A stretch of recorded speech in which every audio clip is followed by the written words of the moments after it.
And if there's no objection to moving by unanimous consent that the pursuant to section 50 of the District of Tofino meeting procedure bylaw number 1229/2016 is amended that April 12th, 2022 regular council meeting be held electronically via Zoom and live broadcasted on the District of Tofino's YouTube channel, and that the facility provided for the public to watch and hear the meeting be located at Municipal Hall 161 3rd Street in Tofino, BC, in the Tla-o-qui-aht Sound Community Theatre. Seeing no objection, that motion's carried. And if there is no, actually, for the agenda, I do have an amendment to remove item 4.3 from the consent agenda. Because the event organizer canceled the event application. So, actually, sorry. If there's no objection by unanimous consent, I move that the April 12th, 2022 regular council agenda be adopted as amended. Seeing no objection, agenda is adopted. And noting that that will also move to the consent agenda, the removal of item 4.3. If there is no objection by unanimous consent, I move adoption of the consent agenda. See. Well, we will have time to discuss one or two of the letters in. If you want to pull out a letter from the consent agenda, now is the time to speak. Okay, I would like to speak to item 4.5, please. Jack Ratepayers, Association short-term rentals. Okay, we can remove 4.5 from the consent agenda. I'm not sure if we need a motion for that, or we just remove it. Looking to Ms. Best, just remove that, or do we need a motion to remove that from the consent agenda? I'm sorry, Marilla, I was at the viewing gallery. Have you adopted the agenda already? We had adopted the agenda. I was moving on to the consent agenda. Yes, so in future, when we adopt the agenda, that's the appropriate time to remove something from the consent agenda. And then we would adopt, and then that's when we would place it under correspondence. But at this time, it's okay. We can absolutely just motion to move item 4.5 of the consent agenda to the correspondence section on the meeting agenda. And I can make that amendment as like a friendly note in the minutes. So the amendment. Yeah, it happens. This is the first time, so don't worry. It's all for good governance. Okay, so I'll move that 4.5 be removed from the consent agenda for discussion. Madam Secretary. Seconded by Councillor Challenger. I haven't got to say your name. I know. All in favor? Okay, well then I'll move adoption of the consent agenda by unanimous consent as amended. Seeing no objection, consent agenda is adopted. Okay, which brings us to correspondence 4.5. Jack Gillie's Tofino Ratepayers Association regarding short-term rentals. Councillor Thick, I think you want to speak to this. Yeah, I was very pleased to just hear a letter of support, as it was a motion that we that you, Mayor Law, and I brought forward to the council and was adopted or put forward to staff so that we might get a report. Hopefully sooner than later. And I just appreciated the letter of support. I appreciated also just the suggestions that the writer put forward. And when we were last at a conference a few weeks ago, I had a chance to speak to a couple members of the Victoria City Council, and just wanted to note that they've just gone through an STR policy review, and their framework, which is listed online, it seems very, very thorough to me. So I'm just saying, I think we're going in the right direction, and I'm pleased that we're considering what the policy is and how we're going to go forward. That's all. Thank you. Any further comments on this letter from the Tofino Ratepayers Association? Just, I would like, we were going to talk about this with the consent agenda, but now it is open for discussion. I'd like to point out that it's I appreciate the Tofino Ratepayers Association letter. There are several points on there that are not we're not able to do just through the community charter for other reasons. So so I look forward to seeing the data come back at a report with a report from council on short term. Okay, moving along. Do we have any public comment on agenda items? Ms. Best. Thank you, Mayor Law. We don't currently have any submissions for the Q&A function here on Zoom. So I would just like to remind the public, if you would like to submit a comment on a specific agenda item, now is the opportunity to submit a comment by using the Q&A function. There is also a question period later on at the end of the meeting. So if you want to ask a question for later in the meeting, but now is for a comment on items. And just as I was speaking there have been no requests or submissions for comments. Okay, well then we'll move on to the mayor's report. We have an Easter office closure, and it's Friday, April 15th to Monday, the 18th. The municipal office will be closed. And on Saturday, we have Saturday the 16th from 10 a.m. to 1 p.m. at Centennial Park. We have our annual spring egg extravaganza. So there's going to be chocolate eggs there for the kids 5 and up to go and find. And they'll be hidden around the community hall and the Tofino Bike Park. And that is specifically for kids. Well, it says 5 and up. Okay. It says 5 and up. The kids, I added kids in there, but that wasn't in the letter. So there you go. What else do we have? We got a bunch of stuff here. Tsunami Awareness Week. There's going to be a high ground hike contest. So I believe the idea is that you hike to high ground, take a picture of yourself, take a selfie, and post your selfie to Twitter or Facebook, tag @PreparedBC, and use the hashtag highgroundselfie22.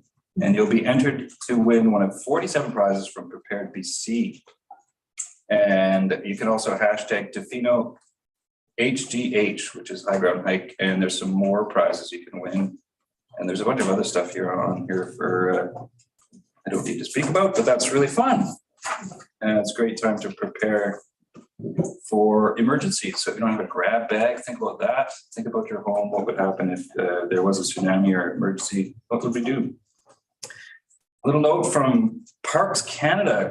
There's the Comers Beach dog ban, which I have right here. And of course, that has to do with shorebirds. Shorebirds, as we all know, use this area of the world to get from one place to another, and they have to feed along the way. And if they're disturbed, often by dogs off leash or something like that, then it can jeopardize their trip, and they might not make it. And with that in mind, we all know that there's issues with dogs off leash in Tofino. That staff has come back and will come back again with suggestions. And I just want to say that I was at the Rip Curl Pro surf contest on Cox Bay this weekend. And they did a great job of getting the word out that dogs have to be on a leash, and almost all the dogs I saw were leashed, and people were picking up after their pets. So thank you to Rip Curl, thank you to all the event organizers, and thank you to all the dog owners and dog friends who did that, because that is the key to fixing this community issue. And oh boy, more and more. AVICC, several councillors. We went to the Association of Vancouver Island Coastal Communities, Councillor Chalmers, Councillor Thick, and Councillor Steer, and had a great time. And our lovely Honourable Josie Osborne spoke, the new Minister of Land, Water, and Resource Stewardship, and that was wonderful time. That was the first conference in 2 years that we got to go to in person. It's great. Mm-hmm. And then Councillor Anderson and I went to Richmond for a local government leadership association meeting, and that was fantastic. And we got to listen to Nathan Cullen, our new Minister of Municipal Affairs, and what a great guy. That was a fantastic time too. Just had a blast, and it's wonderful to see all the other local government leaders. I learned lots, and look forward to having more of those soon. Moving on, I have one more note. Last committee of the whole, during one of the reports, I presented a fact, and that development had been funded for some housing. And Councillor McMaster challenged me. He said that get your facts straight. And so I looked, and Councillor McMaster was 100% correct. My facts were 100% wrong on that issue. And I was thankful that Ian Scott, our Executive Director for Tofino Housing Corporation, filled me in at length. And so I thank you for that. There's always those Tofino facts floating around, and I got caught. So note to self, I will do better.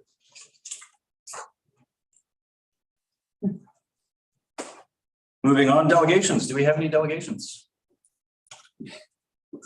We do. Thank you, Mayor Law. We have, we do not. I have none. We have a presentation, invited presentation from Nancy Cameron from Tourism Tofino, which is not a delegation, it is an invited presentation, which is next on the agenda. We've got correspondence here for Margaret Eady. Yes. Do we have correspondence from Margaret Eady concerning express recycling.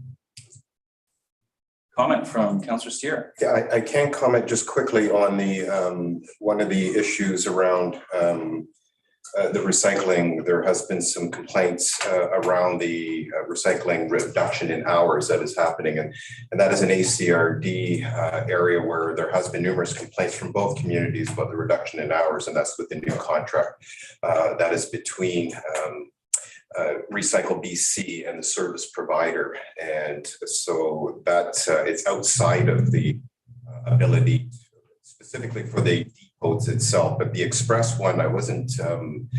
They are not involved directly with that. So I did inquire just to see if there was anything that could be done from that end, but there, as far as I know, there cannot be. And I do not know if anybody has any further information around the express bottle depot and the ability to have more of a storage collection area. That we are working on the service contract with between Recycle BC and the service provider for the recycling to, there will be some discussion about having those hours increased. Ucluelet also on the other end is satellite, and the main one is Tofino in terms of those bottle return potential. We used to have the private agency that we don't have anymore, and so there is a bottle depot in Ucluelet, and there was some suggestion that maybe we could look at providing a facility, but I don't think that's possible. And I'm looking to maybe staff around the. We gave a piece of land to the express depot, and that was the extent really of. We have it's a licensing arrangement that allows the NCORP to have that container there that people can account and put their empties in.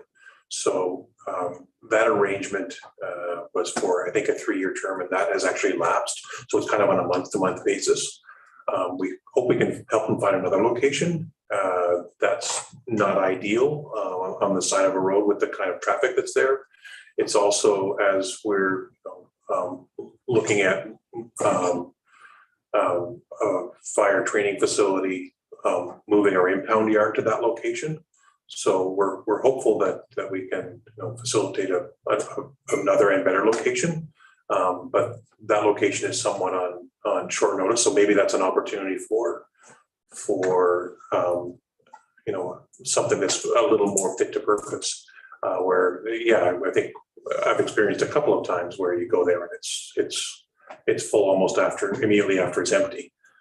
So we can use our certainly have conversations with other agencies about how they can make that work better for the community. At this point, we don't see ourselves being too directly involved in that. It is an industry association that's set up and is paid out of the 10 cents that you pay for each container. And we think that they have responsibilities there that does not rest with municipality. My questions were answered. Okay, thank you. Excellent. We'll move right on to presentations and reports. I have a quick question. Sorry. I have a quick comment. Yeah, thank you. I hear the letter writer, and I think I think she has a very good point, and I share those concerns. I just wanted to kind of look at Councillor Steer as the RACRD rep to say, after we had our last presentation with regard to the garbage going back to every bi-weekly in November, as I understood from the presentation, last council meeting, I also had some concerns about that when I think about how much our staff do on a regular basis of picking up the garbage in.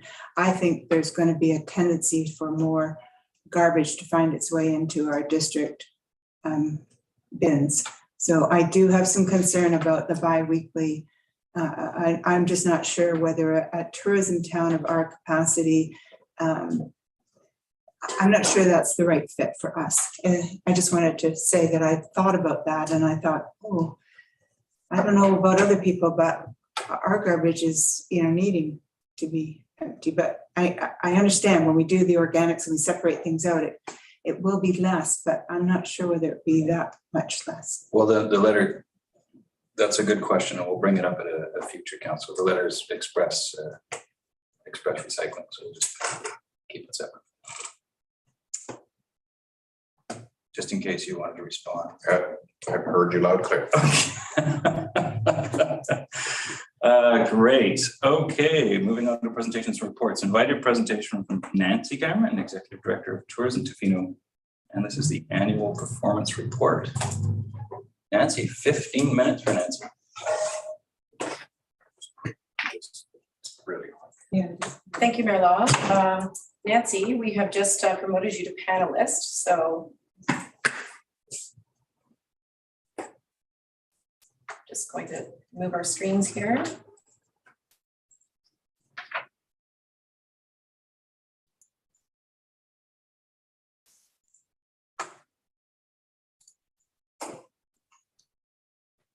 Are we here? I'll wait for your go ahead, Nikki. Okay, thank you, Nancy. We are ready to go. All right, thanks very much. I'll just share my screen. And if you could confirm that you have my full screen view, I'd appreciate that. Confirmed. All right, great. Thanks very much. Your Worship, Council, thanks very much for the opportunity to present highlights from our 2021 annual performance report today. We are all aware that 2021 was another trying year for our industry, but there is optimism that 2022 will be a much better year. So let's reflect.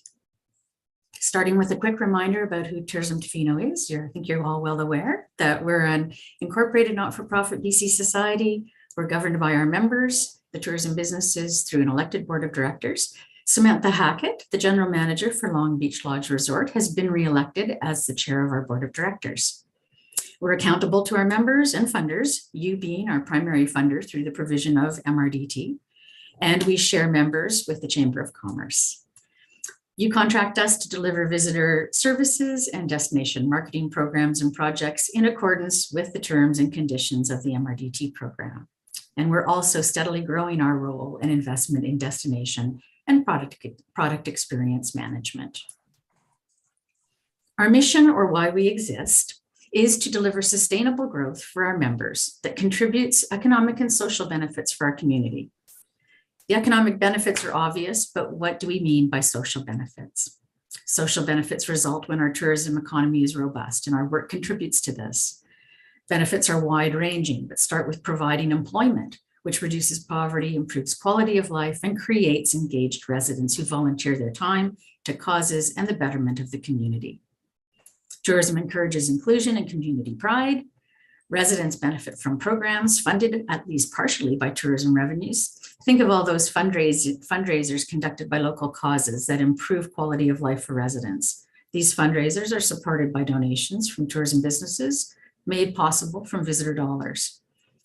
Donations and fees from visitors support arts, culture, and heritage. They provide revenue for the museum and for artists, and we all benefit. For Tofino, RMI money received because we're a resort community has built parks, trails, amenities that we all utilize and value so much, and they create well-being. And we often don't consider tourism from this perspective, but the social benefits that stem from a positive economic driver like tourism are many.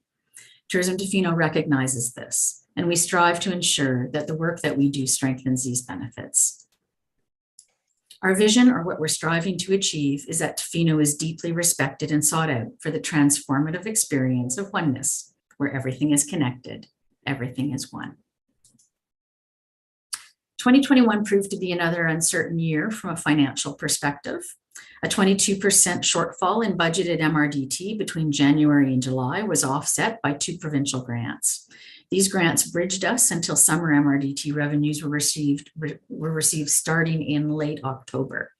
So although we had some nervous moments, we did finish the year in a good financial position. 75.7% of our operating revenues came from the 2% general MRDT funds, 15.5% from provincial and federal grants, 8.3% from retail sales, and 0.5% from other sources, including interest. And on the expense side, 49.7% of our funds were invested in marketing, including some advertising and several projects. 25.6% was used to operate the visitor services department, including the visitor center. 14.2% for administration, and 10.6% in destination and product experience management, which is an increase of 4.6% over 2020. 2021 was also another bumpy year for occupancy compared to 2019, which is the blue line. Between January and June, non-essential travel restrictions were in place. These were removed in June and travel resumed. July and August rates were slightly lower than 2019, but demand remained very high during the fall, giving Tofino its best fall occupancy to date. And this chart shows the average annual occupancy, with the red line being 2021. The weak winter and spring resulted in average occupancy being 9% lower than in 2019, which is the blue line. Right now, though, things are on track to get back to 2019 levels this year, as long as there are no more travel restrictions. So now on to our work. We focused on 4 main areas of work last year, and I'll provide a brief overview of each: of destination marketing, visitor services, destination and product experience management, and strategic planning. Starting with marketing. I think all of you know that our focus is to build a more sustainable industry by growing tourism carefully in the winter, spring, and late fall, our non-peak times. The rationale for this is that businesses will be profitable for more months of the year, will be able to keep staff longer, and over time reduce their reliance on seasonal staff. Due to long periods of travel restrictions, our advertising was limited to the fall and early winter last year. So this next set of slides just shows you some examples, some quick examples of our ads, starting with some fall samples. And we try in all of our ads to evoke that sense of respect for nature. And a few of our social ads, we have many, both paid and organic. And on November 1, we turned to winter promotion, but this was short-lived as travel restrictions were reimposed mid-November.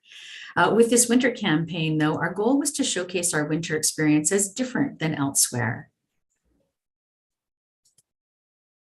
And some social ads.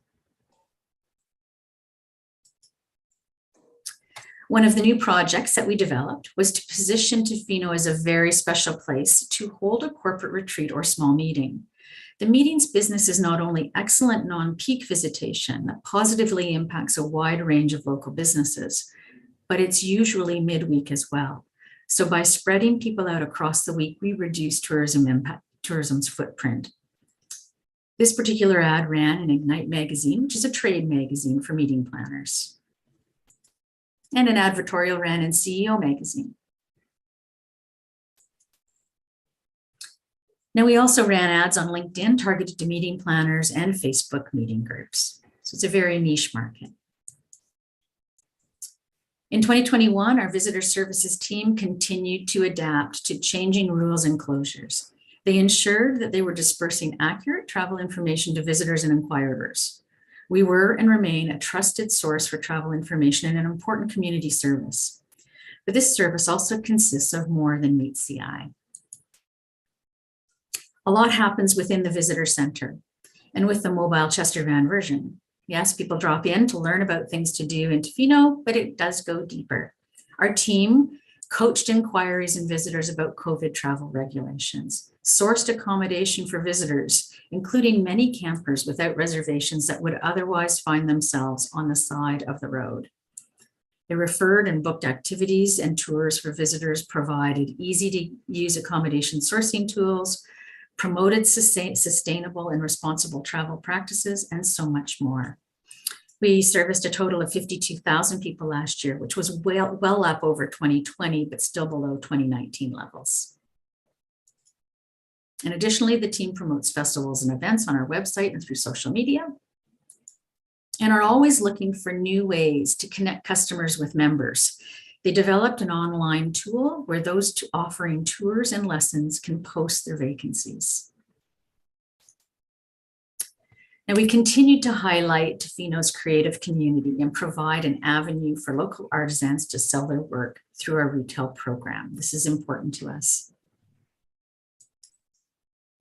The third area of work is destination and product experience management. And as mentioned, this has been a growing focus for us since 2018.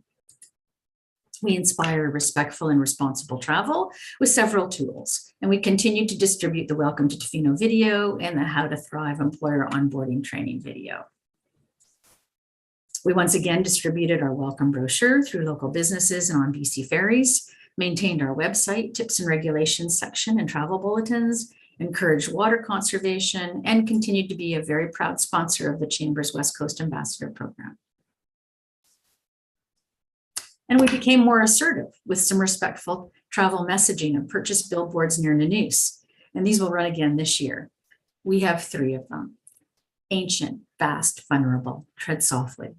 Treasure the calm, skip the fireworks, and come prepared, book your stay before arriving.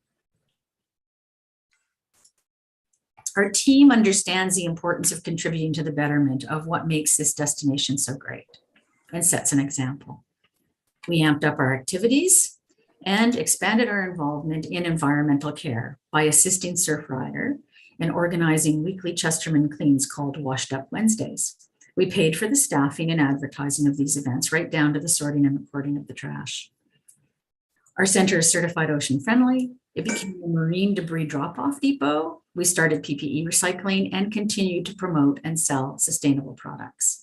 And we also facilitated the formation of a committee called Together Tofino, Partners in Destination Management.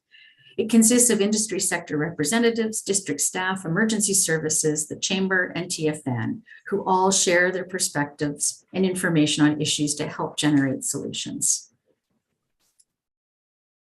Supporting the development of experiences was another goal. We continued to co-fund the District of Tofino's Culture and Events Programmer position, which supports the advancement of events, arts, culture, and heritage development. We provided funding for the shuttle bus schedule production and signage to support festivals and events, to the Tofino Arts Council for the development of their public art app, and to TFN for the Big Tree Trail. And we've recently become Tribal Park ally. Now, being an informed tourism community continues to be critical. Communication with members and visitors is always a priority. We posted relevant research and reports, conducted occupancy polls to provide businesses with insights on what to expect, provided updates on our work and industry information, connected members with our tourism partners, focused on informing visitors about what to expect. For instance, come armed with patience, have restaurant reservations, and supported other local programs such as Tough City Radio's Restaurant Circuit Breaker advertising. And connecting members and visitors to official COVID information and messaging remained a priority. Our last area of work was strategic planning. Our strategic plan aligns with the 5-year MRDD term. And so last winter, we set out to create a strategic plan for 2022 to 2027. We conducted a comprehensive process that included consultation and engagement with Tofino residents, both those directly involved in tourism and those not involved. And 60 people participated in Zoom workshops. We received a heap of information that was categorized into themes and guiding principles, which became the framework for the plan. It's a disciplined plan that will ensure our energy and resources are focused on achieving the desired outcomes. The guiding principles for the plan are that We understand that all things and beings in Tofino are connected in oneness. Success in tourism means more than success in business, but also success in life, success for the community, and success in sustainability. This is key. That every interaction with visitors, seasonal staff, businesses, and community is an opportunity to raise consciousness about conserving, protecting, and regenerating the environment and our local way of life. And we invite those who are curious about deepening connections with nature and the culture and history of local peoples. And the work we do must support the objectives of our members while aligning to the goals of the official community plan, the tourism master plan, and other plans that are informed through resident consultation. Our detailed plan is on our website, so I encourage you to review it and let me know if you have any questions at all. And I would like to conclude by thanking you and the district staff for your continued support. We look forward to continuing as your service delivery provider for the next 5 years. And that concludes my 2021 annual performance report. Thank you, Nancy. You're welcome. I like seeing the billboards actually. When I was driving down, it's great. That's my comment. It's good. Any comments from council? For Nancy, questions for Nancy? Councillor Thick. Yeah, thanks, Nancy.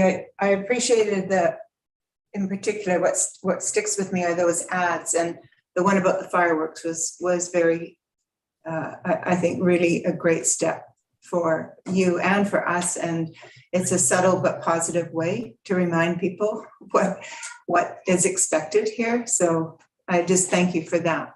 And the only other comment, I mean, I think there's lots of really great things, and I think it's great that you're doing that strategic plan. Just from a district point of view, I think one thing I wrote down when I read it was, let me just go back, the social contributes to the economic and social benefits to our community. And so in particular, I just wanted to highlight the need, I think, for council to hear more about industry research, which you also mentioned further down in your report. And I think that I just want to encourage you with doing that more. And I think we as a council, as we talk about water and sewage and just now recycling and garbage and these things that success brings, we have to tackle those things, and you're partners with us. And so I'm just saying, I'd like to encourage Tourism Tofino to share those reports with us, and for us to continue the conversation of perhaps data or research that we might need to help us determine, just things that we need to do from our end. And so I just thank you and just give you that as a kind of, that's what I would like to see more of, and hope that's possible. Thank you. Thank you, Councillor Thick. Certainly, if I can respond to that, we do receive lots of research from other areas, provincial, regional, national. But one thing that I'm really excited about, to your point, is working with the district. I know Aaron Rogers is working on some data collection systems, hopefully through Environics or another provider. And we are very keen on partnering in that initiative and helping to fund that. So we're looking forward to that. Okay. Councillor Steer. Thank you, Nancy, and once again appreciate the report. And one of the things that I've noted as well is the messaging towards a respectful approach to the environment and the community, and seeing it on the billboards, and occasionally someone will show me some social media, and I think that positive messaging is really effective. I had one quick question on the occupancy rates and showing the trends, and we had a very successful fall. I'm wondering, do you have any information how tour operators in specifically maybe whale watching and the sport fishery and maybe the peripheral restaurant industries as well. Do you know how they fared over this season? Thank you, Councillor Stroh. We did, not all businesses did well last year, as some of the occupancy numbers show. Certainly our tour operators kayak, wildlife tour operators, our transportation providers, other services, support services, they didn't fare very well. Anybody that is more heavily reliant on international visitors struggled and continued to struggle badly in 2020 and in 2021. And we know that, and we were very diligent last year, particularly with our visitor services and social media, to try and bolster the interest in tours as much as possible. And this year, there's some really great lights on the horizon because we are seeing international travel trickle back. There are bookings coming back. Some of those bookings that were delayed from 2020 are being realized here in 2022. And in speaking with some of the tour operators, they're seeing that as well. So again, optimistic that 2022 is going to be a good, strong recovery year for those operators. Thank you. Councillor Anderson. Yeah, thanks, Nancy. I really appreciate the alignment with the municipal objectives that Tofino Tourism has increasingly made part of their work, and the increased emphasis on destination management as well. I think that's great. My question is around occupancy, which is, I think, what you really focus on in terms of collecting statistics. Do you collect from only the fixed roof accommodation, or does that include campsites, short-term rentals, and other accommodation that might be out there? Thank you very much. We do have access to data for short-term rentals. I have been a little hesitant to utilize it as a reporting source because it has had some times of less than reasonable accuracy. So they have tried to improve their systems, but we do watch that and we do monitor it against resort occupancy to see if there's differences.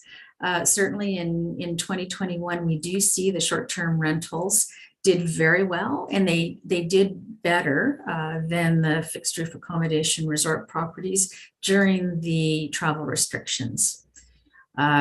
We don't have data on campgrounds, but we would like to start to gather that and work with those campgrounds to put in place a bit of a voluntary system to collect their data monthly. Thank you. I have just one statistical question. Nancy, do you know what the overall visitation numbers were for 2021? Thank you, Mayor. We don't receive actual numbers, the 600,000 number or person visit numbers. That's a big piece of research that we need to do every 5 years or whenever there's a significant increase in inventory. We were slated to redo that this year, but because of COVID, and we feel that it's going to take another year to kind of stabilize, we delayed that so that we'll take another stab at it in 2023 and have updated data. But it's a major research piece that to get those average monthly visits, annual visit. Super, thank you. Any other questions, comments from council before we thank Nancy and move on? I see none. Thank you very much, Nancy. Thank you. Appreciate it.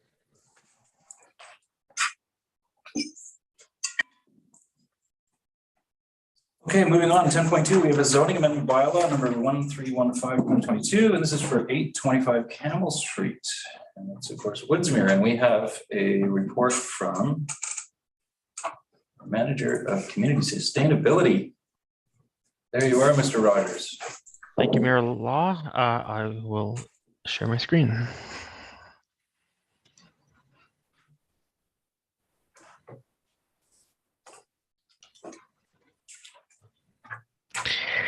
Great. Thank you so much. Good evening, Mayor and Council. Today I'll be presenting the zoning amendment bylaw for 825 Campbell Street, also known as the Woodsmere development. The presentation is relatively short to go with quite a long report. This presentation is short to go along with a long report, and I look forward to any questions following the presentation. So again, a bit of a background on the project. We received the original application in late 2019. We went through a permission to proceed process in late 2020, and then first reading of the bylaw occurred in early 2021. And now we're back here to a second reading. A brief summary of the report. It's a proposal for 24 single-family lots and a 55-unit apartment building. The 24 single-family lots would be are intended to be fee simple and would be approximate size to the Ocean Park neighborhood. The multifamily building is intended to be a purpose-built rental building. The second recommendation in the report is to repeal the original bylaw 1304 and give first and second reading to bylaw 1315. And this is because of significant changes to the original bylaw through our discussions with the developer and the additional information garnered from that process. And so rather than try to rework 1304, we thought it made a lot more sense to just repeal that and move forward with the new bylaw. Simply, we're going to be proposing to rezone a portion of an A1 zone lot to a comprehensive development zone named the Campbell Street neighborhood. So use and density, this is what we talk about a lot and always first with zoning. The proposed use is residential. That aligns with our official community plan. The density for this, what will be a first phase of a larger development, is 103 units, and that includes 24 secondary suites within the single family units. Overall, we have about 24 units per acre. That gives rise to forms such as low-rise apartment buildings, which you see in this proposal, townhouses, and small single-family lots. And again, that density aligns with our official community plan as well. We're also, through this process, working with the applicant to understand what the future density of the remaining portion of the lot will be. And we think at this point, there could be up to an additional 488 units on top of the 103 units for the entirety of this area. So a pretty significant development overall, definitely a large new neighborhood if it were all to come together. We're also working with the applicant to define and secure 1.3 acres of parkland, which I will discuss a little bit further in the presentation. So as we go through our process in the planning department, we obviously review our relevant plans. As I said earlier, this proposal does line up with the OCP and also the B2A. The 2021 Housing Needs Assessment speaks to the need for affordable rental and non-market housing as two critical needs at the District of Tofino. In terms of non-market opportunities, that was a non-starter with the developer, and so there is no non-market aspect to this development. There will be market rental, and the applicant has suggested that they're going to apply for a Canadian Housing and Mortgage Corporation program that may result in about 8 units of the multifamily building being 30% under the median rental range in Tofino. But that is something that's not guaranteed at this point. So at this point, we're looking at market small single family lots and a market rental building. We also reviewed the 2021 land use and demand study, which helped us determine that the proposed unit split at this time of the apartment building, which is 1 and 2 bedroom units, is appropriate for Tofino and our needs now. The study also outlined that this lot is ready for development in the sense that it has access to water and sewer. The caveat being that we still have some questions about the capacity of our water system in particular to provide adequate water supplies for this development and others. Lesser concern, but still something on our radar, is the capacities of both of our wastewater infrastructure and our storm sewer infrastructure. Finally, we looked at our multimodal transportation plan to confirm road width, get an understanding of what that road might look like in the future, and to ensure that it meets up with our intent to move the community away from car usage as much as possible and support pedestrian use of the road. We've been working with MODI as well the Ministry of Transportation Infrastructure to ensure that the entrances to the subject lot are adequate for the full density of the project, so like the 500 units. And then as well, ensuring that there is space in the first phase for a transit stop on the lot, and then into the future potentially a transit stop within the lot itself as that lot builds out. So in terms of other considerations, we noted the need for environmental impact assessment, but that is something that can come at the development permit stage through the subdivision process. So that would be the next stage of development if it was to move forward, as well as a development permit process at building permit as well. In terms of servicing, the servicing for the project is still somewhat uncertain, and it's obviously a very large concern for staff.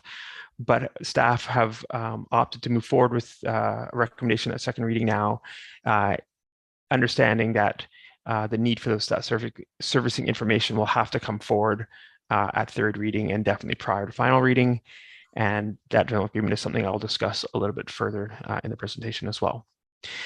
We looked at neighborhood design, which is a portion of the OCP that we haven't looked at really before. And the applicant has agreed to add retail and commercial uses to the multifamily lot on the ground floor, the potential for that. We worked with the applicant to ensure that the road design for the small single family lots will meet the needs of Tofino, the District of Tofino, in terms of parking and pedestrian safety. And then we have a high level idea of what the trails and the connections to other parts of the community will be. That is something that will be fleshed out most likely in further phases of development. In terms of parkland, while it's not a zoning concern, the proposed zoning will allow for a subdivision, and this first subdivision would require the applicant to provide up to a 1/4 acre of park for the district. Overall, with the whole lot we developed, that parkland requirement is 1.3 acres. And of course, all of this is unimproved land. So developers through subdivision can give up to 5% parkland, but it doesn't come necessarily with a swing set or a lawn or anything actually. We can just look to Burt to Mary Park to understand that situation. What staff are proposing to do through the development agreement is to secure that 1.3 acre parkland as a whole, and have that located at this first phase of the development, even though it may not be unimproved, and even though we may not have access to the majority of that, we'll at least know where it is and ensure that the developer builds, as a development builds out, that the parkland is placed in that area. And finally, we had a community amenity contribution discussion. Our guidelines would suggest that a contribution of $50,500 and 7 price restricted units would be a reasonable community amenity contribution. Offered instead this Canadian Housing and Mortgage Corporation proposal, which is outlined in the report, and would provide up to 8 price restricted units. Again, this is an uncertain process. They've agreed to add a residential rental tenure to the proposal as well. So that would ensure that district had control over that building in terms of ensuring that it stays rental in the long term and not be converted to condos at some point in the future. And then finally, the applicant has offered some space for a transit stop. That stop hasn't been defined yet nor costed, so I can't provide council with an accurate idea of what the value of that portion of land might be. This is something that we would again work through with the applicant through this development agreement that I've spoken about a number of times now. So bylaw 1315 is a new bylaw for first and second reading. It's added. It's significantly different than 1304.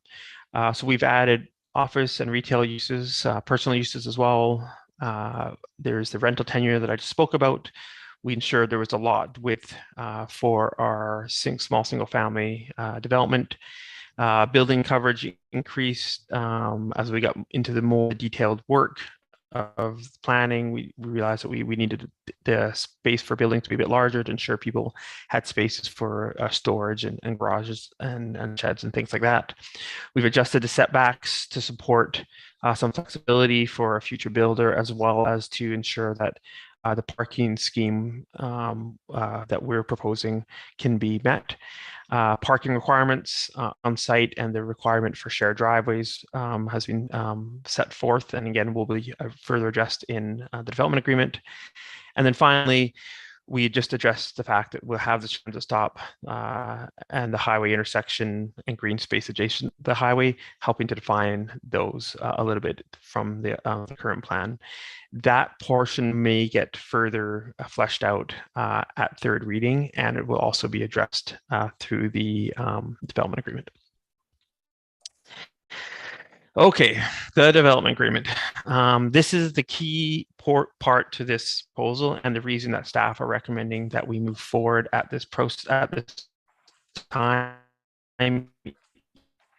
even though we don't have everything that we would have wanted, is to identify the location of the park, identify what where the servicing of the park will go, and how the community, the new community, will access the park during the next phases of construction.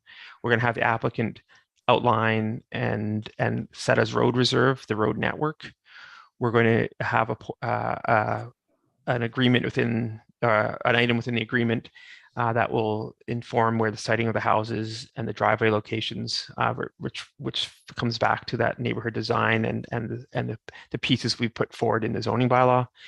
We're going to have that transit amenity identified, defined, and gifted to the District of Tofino. We're going to ensure that if there is dedication of land required at the intersection through ongoing conversations with the Ministry of Transportation and Highway, that land is dedicated now, because while the current transportation impact assessment would say that we don't need that at this point. Obviously, that road is going to service 500 units in the future, and we want to make sure that we deal with that dedication at this phase. We're going to make sure that the areas that aren't currently designated within the zoning bylaw are defined and addressed in the development agreement. And then there's all of our servicing concerns in terms of truly understanding what this impact will be to phase one, the future development, and then impacts on our current system. So that'll be for water, sanitary, and storm. Some of this is on the District of Tofino. We're currently working with a consultant to finalize our water modeling process, and hope in the next month or two to have that at a place where we can offer that to developers to run their projects through that model and determine what's going on for water. And finally, we'll want to ensure that the Ayler Street Road right away, which is the second access into the development, can be completed, and that requires an agreement with the adjacent landowner. So the road, Ayler's Road, stops, and then the applicant can actually access their land through Ayler's, and will have to go through private property. And so we want to make sure that that's in place as well. So that's the development agreement. That is something that we're going to be addressing if we move forward at third reading and leading up to third reading. And all of this would have to be dealt with prior to staff recommending third reading or definitely final reading of the bylaw. And if any of these aren't addressed to the satisfaction of staff, the staff would most likely be coming back with a recommendation to defeat the bylaw at third reading. So our summary and our next steps, again, this proposal is largely aligned with DOT policies. Like this is the type of housing we want and where we want it. The only exception being that the affordability aspect of it. It will be market housing. But you know, to the developer's credit, this type of housing is aimed at Tofino residents. You know, small single family lots, market rental. This is not aimed at, you know, someone buying a vacation home. Servicing, I guess, as I said, we've agreed to or proposed to push later in the process, with the understanding that has to be addressed prior to moving forward with this bylaw. The environmental impact assessment will be addressed at subdivision. Parkland, we're going to deal with through the development agreement, and then future subdivisions. Hydro, as we all know, is a little bit of an issue in Tofino right now, but we understand that by the time this development would begin to build or be occupied, that the hydro situation should hopefully be addressed. We're having ongoing conversations with Modi about that intersection. Right now, Modi is quite short-staffed, and so it's been a little bit of a process to do the back and forth. But we do have an active discussion with them. Community amenity contribution has been discussed and would need to be addressed again prior to final reading. I don't know how much I can stress it, but the development agreement is the key for staff to moving this forward. Without the development agreement and the understanding of the developer that they will need to address all of those items, staff won't be able to recommend moving forward after the public hearing and third reading. Our next steps will be the public hearing. If this bylaw 1315 receives first and second reading today, staff will move to hold a public hearing quite quickly, and then work with the developer through that time in the process to finalize that development agreement. So that's a lot. I promised a short presentation. It was relatively short by our standards. I'd be happy to take any questions or comments at this time, and I'll stop sharing right now. Thank you, Mr. Rogers. Okay, we're going to do, sorry. Oh, No, sorry, Duncan's hidden, so I just. Oh, okay, I see your thanks. That's great. I would have missed Councillor McMaster's little yellow hand. But okay, it's question times, comments. So we'll go around once, twice, and then we can have a debate in the motion if it comes to that. So Councillor McMaster, then Councillor Steer. Thank you. Can everybody hear me? Yes. Yes. Okay. First concern, I think we're putting the cart before the horse. The last time we had a water report, we were told we had enough capacity for approximately 130 units. I don't know how many have been built and how many have been approved since that report, which I think was almost 2 years ago. But I really think we put a serious dent in that number. So to me, we have to determine this water capacity problem before we move any further. And my second point is, I'm not happy about the lack of affordable housing being offered. I understand them applying to the Canada Housing, and with all the noise that the federal government has been making, they might be successful, but I would like to see them say an either or. We get this from Canada Housing, and if not, we will offer this. That's all for now. Thank you, Councillor McMaster. Councillor Steer. Well, I won't Duncan hit the two big ones for me, obviously, and Mr. Rogers, thank you very much for this. You pointed out very clearly that the development agreement is key to this, and so I suspect, as you've indicated a couple times, that when all that information does come back to you, we will be the first to know, because there are so many what ifs that come forward just in that the servicing capacity. Obviously, water is the big one that comes to mind. I'm going to ask a really naive question because we get to. In terms of CAC contributions, and of course, we've been told very clearly about the affordable housing, which is certainly a concern, as Councillor McMaster pointed out. I'm wondering, in the written report, there was a point about Tofino Housing Corporation was in conversation with the applicant. And I'm wondering, is there something, and had it been made clear to us through THC around the need for land, buildable land, is there any possibility of a relationship where land could be transferred into an affordable housing conversation with THC and the applicant, or is that just not allowable under this present? I think of the parkland dedication, but I'm also thinking within a CAC contribution of the physical land being a possibility. Yeah, thank you, Councillor Steer. We did have that conversation with the applicant about land as an amenity, as you know, the applicant is land rich in Tofino standards, and then reached out to Ian Scott at the Tofino Housing Corporation to see if he was able to have that conversation with Woodsmere, which he did, and it seemed to be it was a non-starter for Woodsmere at this time. We have talked about that and about future phases, and then the absolute need for affordability in future phases.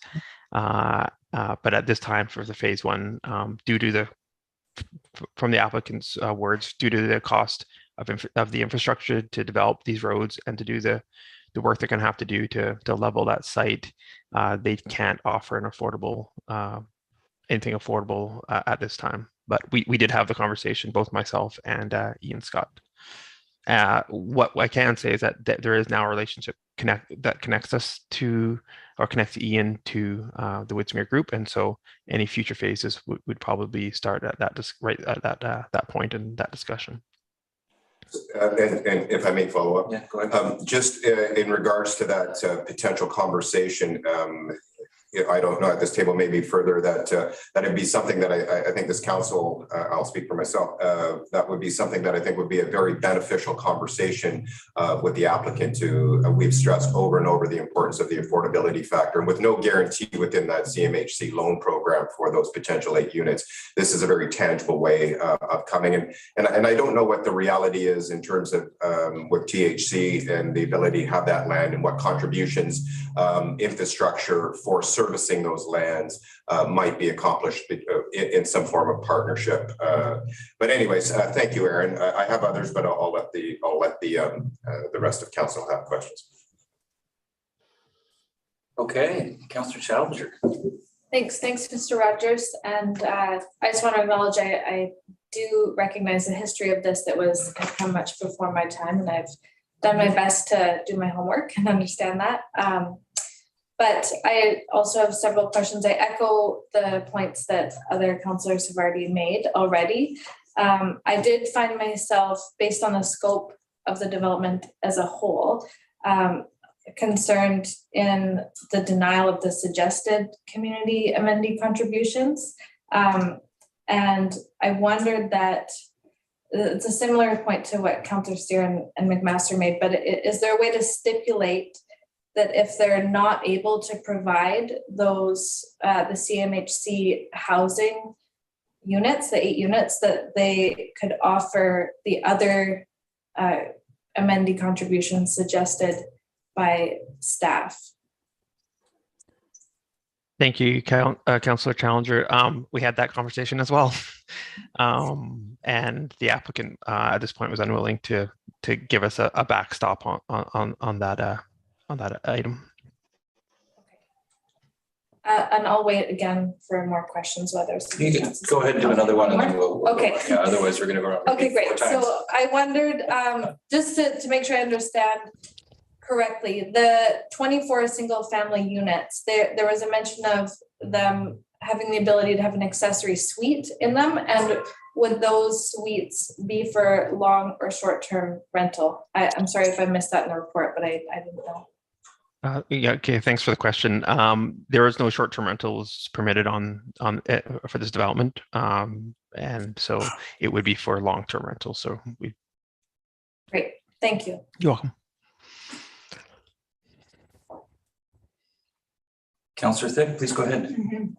Yeah, thank you, Mr. Rogers, for the report, and certainly the council before the last one saw the first iteration. So I'm somewhat familiar with all the work that you've had to do and the back and forth in the conversation. So just to say at the outset, I appreciate your fortitude here.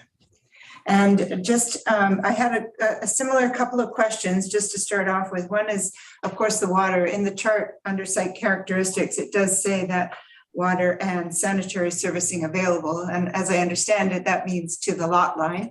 But, you know, you could take that many different levels. And when we say it's available, I understand it's covered off in the development agreement. But just to reiterate what others have said, Councillor Steer and McMaster, that, you know, when we last had the report and we hear the 130 and we see that this application is, you know, 79. So as I calculate, that's 60% of the available supply.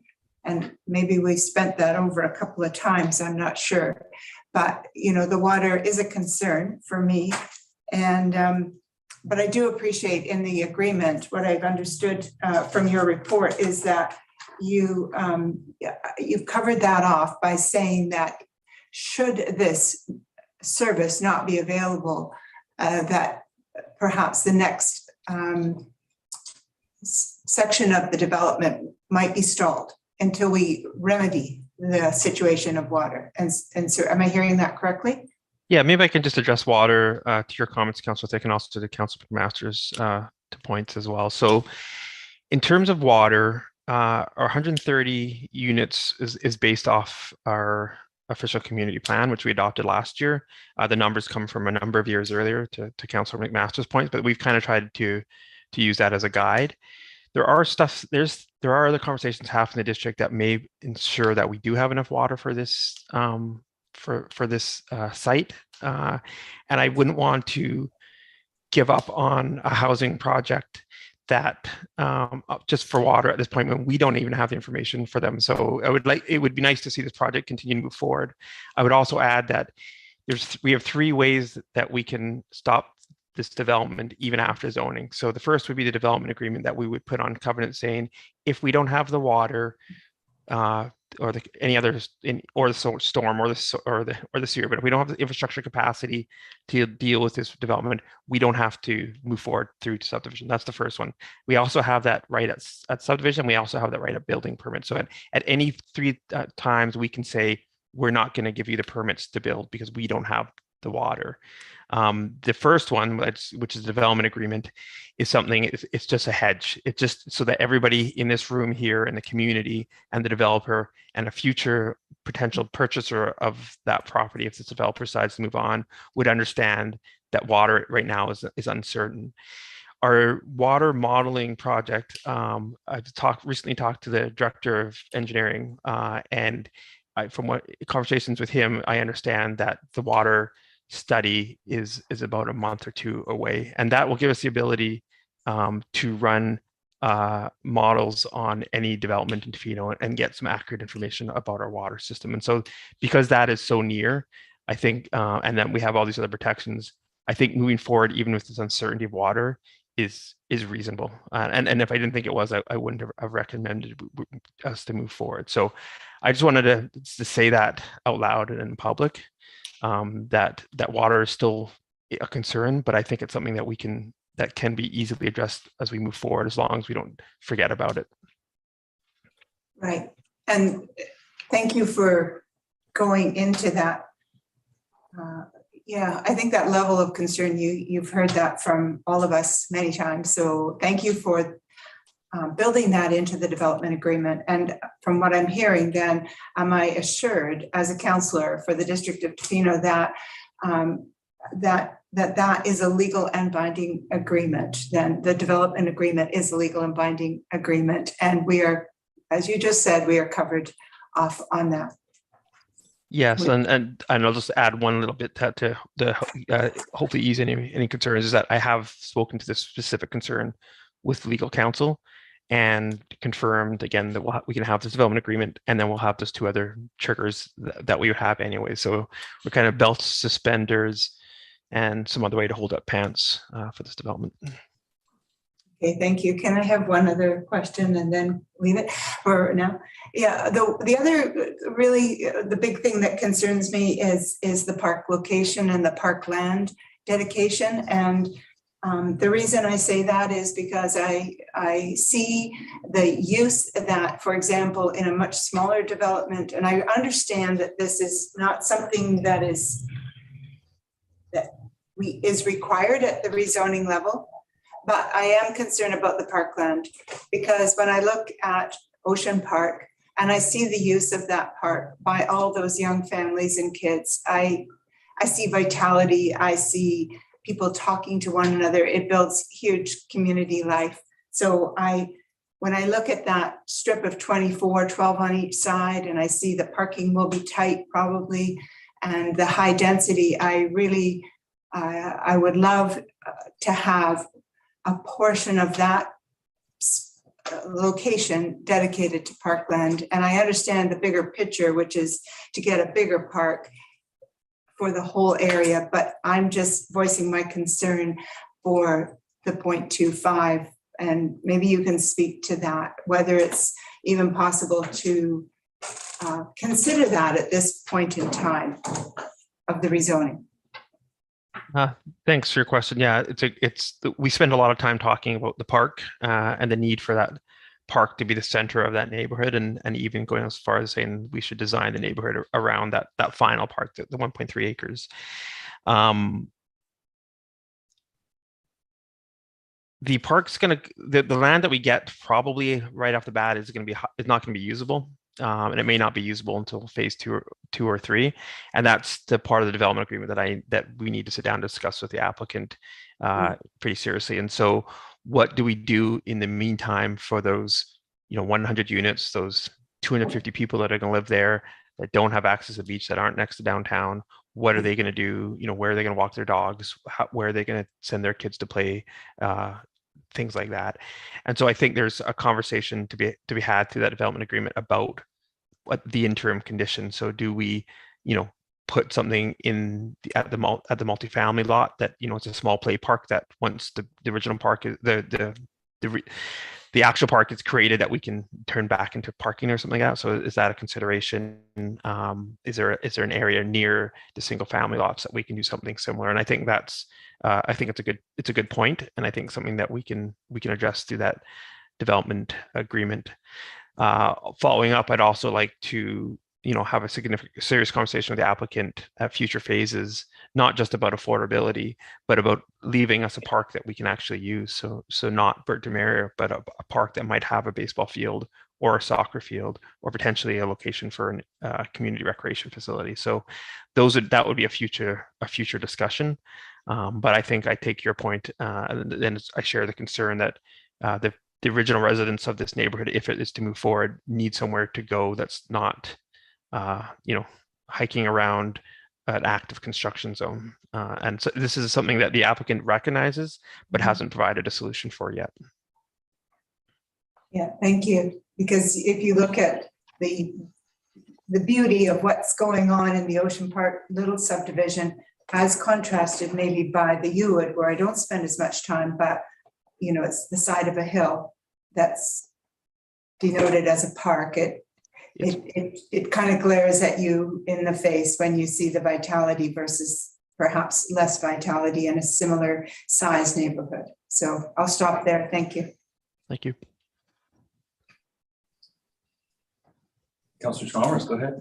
Thank you, Mr. Rogers, for your report. And I don't have any questions, or mostly my comments are reiterating what's been said by the other councillors, but also just my appreciation that all the concerns or questions I had throughout the report, staff really got, and it was there, like in the development permit agreement. And so talking about water, talking about park. And I even remember from our last meeting with Woodsmere, the park came up quite a bit, and I feel that it's really been heard by staff and addressed. And it is nice to see over the years now that we've been on council, and how many times Woodmere's come back, that it is getting closer and closer to something that works for our community, and the community will benefit from getting through all these steps. So for me at this stage, knowing that staff has the same concerns that I have, and that council seems to have, that, and there's the checks and balances that I be ready to cautiously move forward at this point. So thank you for answering the questions already that I had.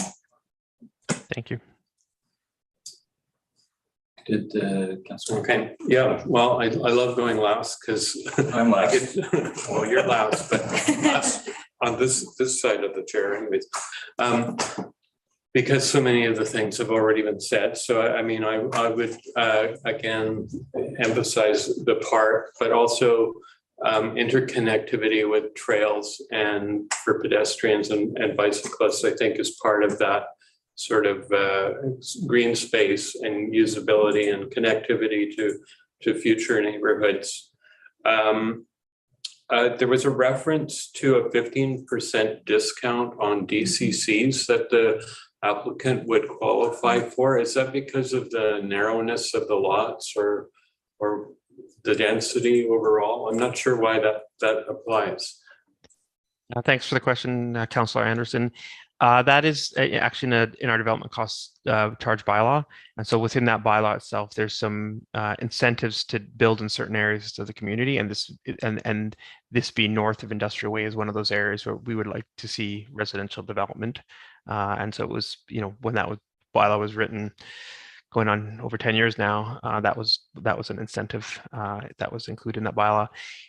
Coincidentally, that bylaw, that DC savings is about, off the top of my head, it's about $60,000 or $65,000. So yeah, just for comparison. Okay, well, it's something to recognize anyways, that the developer benefits from that, and it might come into sort of our thoughts on the calculation. And I would hope that would transfer at least to a discount or in some way, or a more affordable price for some of those lots, or whatever may be developed in the future. I'm a little bit uncomfortable with sort of the promise of CAC contribution increasing as the land is further developed at some point in the future. I'm not sure if this section was zoned and then it may be another developer, maybe another owner might that we're talking to by the time we get to those lands. So it's really hard to hold that in any agreements at this point. So that's sort of a pie in the sky kind of way of dealing. There's a question I had around, there's some statements in our OCP, and I'm going to have to use your catalog brain to find it. But there was something I remember, statements, I think in our OCP, maybe in the B2A, around focusing future housing and density in the village area. And I'm wondering, I think this lies outside the village area. So we know there's other potential developments in the future. Should we be weighing this in some way of prioritizing one area over others based on our OCP statements, if that's true? Okay, I'm going to try to answer this accurately. From memory, I believe that area is in what we call the future homes area, and so it is an area that's designated for homes, and at the densities and the types of forms that we're talking about. The areas closer to town are primarily going to be items that we're looking at, like the DL 114, but also in brownfield development as we densify existing single family homes. So in terms of large new neighborhoods, this is probably the best spot for it. Actually, it's identified as that in our OCP, and as well because it has been logged in the past and somewhat abused. It's a great spot in the sense that we're not taking down forest to build this housing. And lastly, I mean, I'm willing to move to the public hearing, but it's really going to depend on some a really well done development agreement in the future being hammered out for me to move it all on third reading, and some response on the parkland dedication, particularly something that's more easily developable. But I know that this isn't a finalized kind of drawing. This is sort of still a conceptual drawing that we've been presented with, and there's still things to discuss on the parkland. But certainly, when there's so little in the way of community amenity contributions, at least at this phase, I would expect to see more, because it would be really expensive for the district to try and do much with that. Looks like a fairly slow piece of property for the most part, and if we were to develop that out, that what's flat there would be only cover the parking lot or something like that. By my layperson's estimation, anyways, looking at a map. Yeah, so that's just about everything from me, I think. The last thing I guess I would say, I wouldn't mind seeing some effort towards habitat restoration, given that area was so impacted in the past by logging, that anything that can be done along the streets in the parkland dedication, around the apartment buildings, any kind of returning it to some sort of natural habitat would go a long ways to satisfying some of Tofino's goals. So that's everything from me. Thank you, Councillor Anderson. Well, I have Councillor McMaster. You know, let me speak. Do you want to speak quickly, or you want to speak after me? I can speak after you. Okay, you're right after me. I have a lot of problems with this proposal. I'm going to echo Councillor McMaster right off the bat. Is the cart before the horse. Then I'm also going to echo Councillor Anderson is pie in the sky, and I wonder, to be honest, if we've got a development. I'm going to say this: we got a development agreement here, because it appears that the developer isn't really wanting to give council what council has asked for. And to me it's a bit odd, and I'm just going to throw this out there, is that we don't have affordability, which we had asked for. We don't have a parkland in this particular section in phase one. It's pushed off to phase two.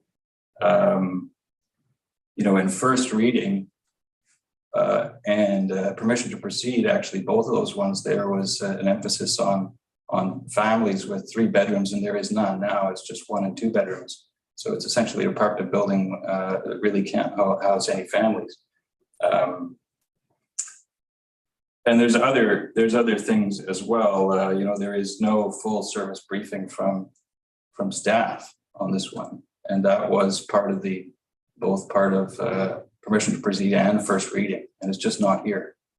There's also to reiterate, talking about reaching our 168 max of units before we have to invest $7.6 million in 2 years ago funds or 3 years ago funds to get our water upgraded and storage to service this. So there's a lot of questions that are not being answered now that we're sort of pushing off, it seems to me, and hanging it all on a development agreement. But between now and seeing that development agreement, and I've got lots more critiques in this aspect, is we're having a public hearing. So really, what are we asking? In my mind, is this normal? Do we go to second reading, have a public hearing when there really is, we're putting all those unknowns onto the public, and we're going to try to sell them this as well. So I have a problem with that, to be completely honest. I don't think this is anywhere near ready to go to the public. There's just too many unknowns, and I personally find too many problems with this. And I'm just wondering, from your perspective,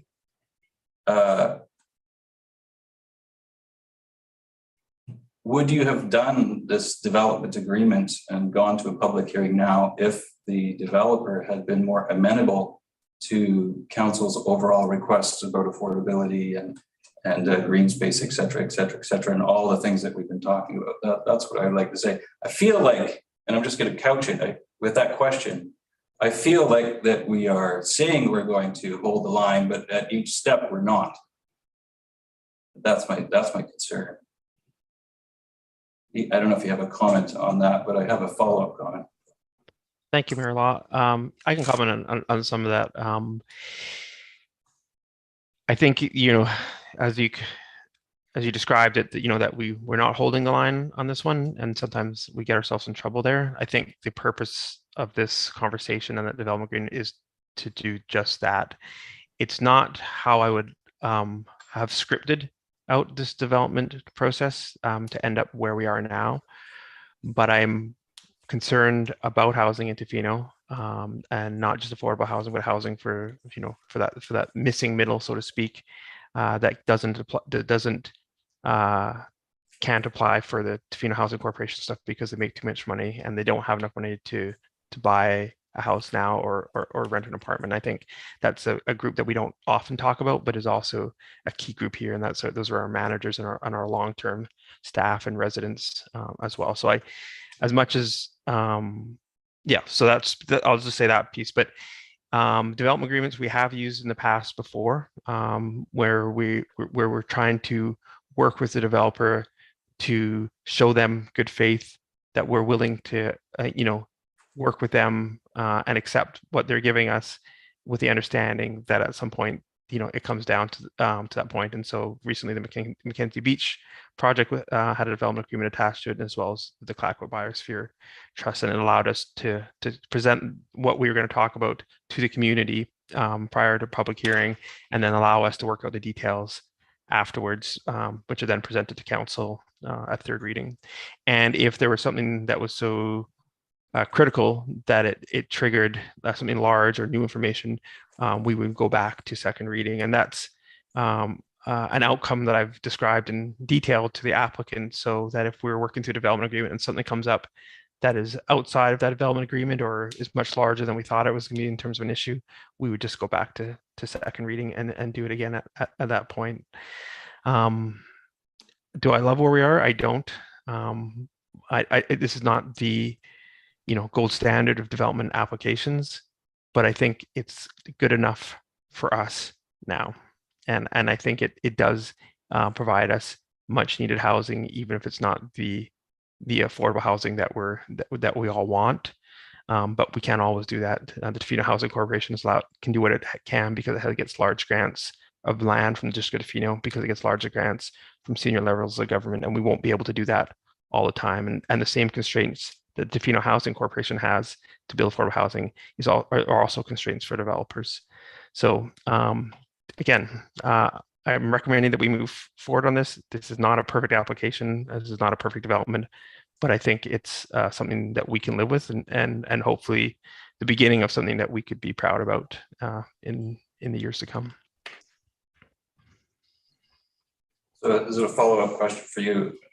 I personally don't like to see this come now with no 3-bedroom rental units in the building is a significant change for me.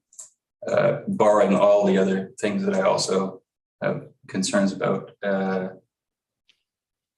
That like for me at this point, that's a non-starter. Is there a way to, at this point, address my concerns, or if council,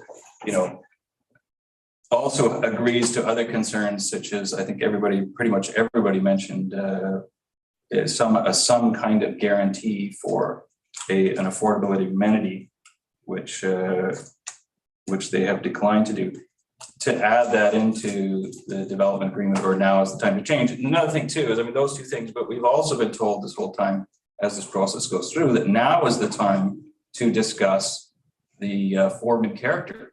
And I know that councillors have mentioned that being important, but I don't see the process really, encouraging us to really chime in at any point. So I'm not sure when that happens. Does it happen now? Does it happen at the public hearing or after? Like, when is the time that we get to comment on form and character besides these other things? Thanks, Mayor Law. Thanks for your questions. To the first point about the 3-bedroom proposal, I don't think the unit split is set right now. The applicant was proposing 1 and 2 bedrooms based on what they see out there in the market. So obviously, as a developer and was rented house, they want to ensure that the places that they build it can be occupied and there's demand for that. Our own land use demand study says that the community, what we're lacking is 1 and 2 bedroom units.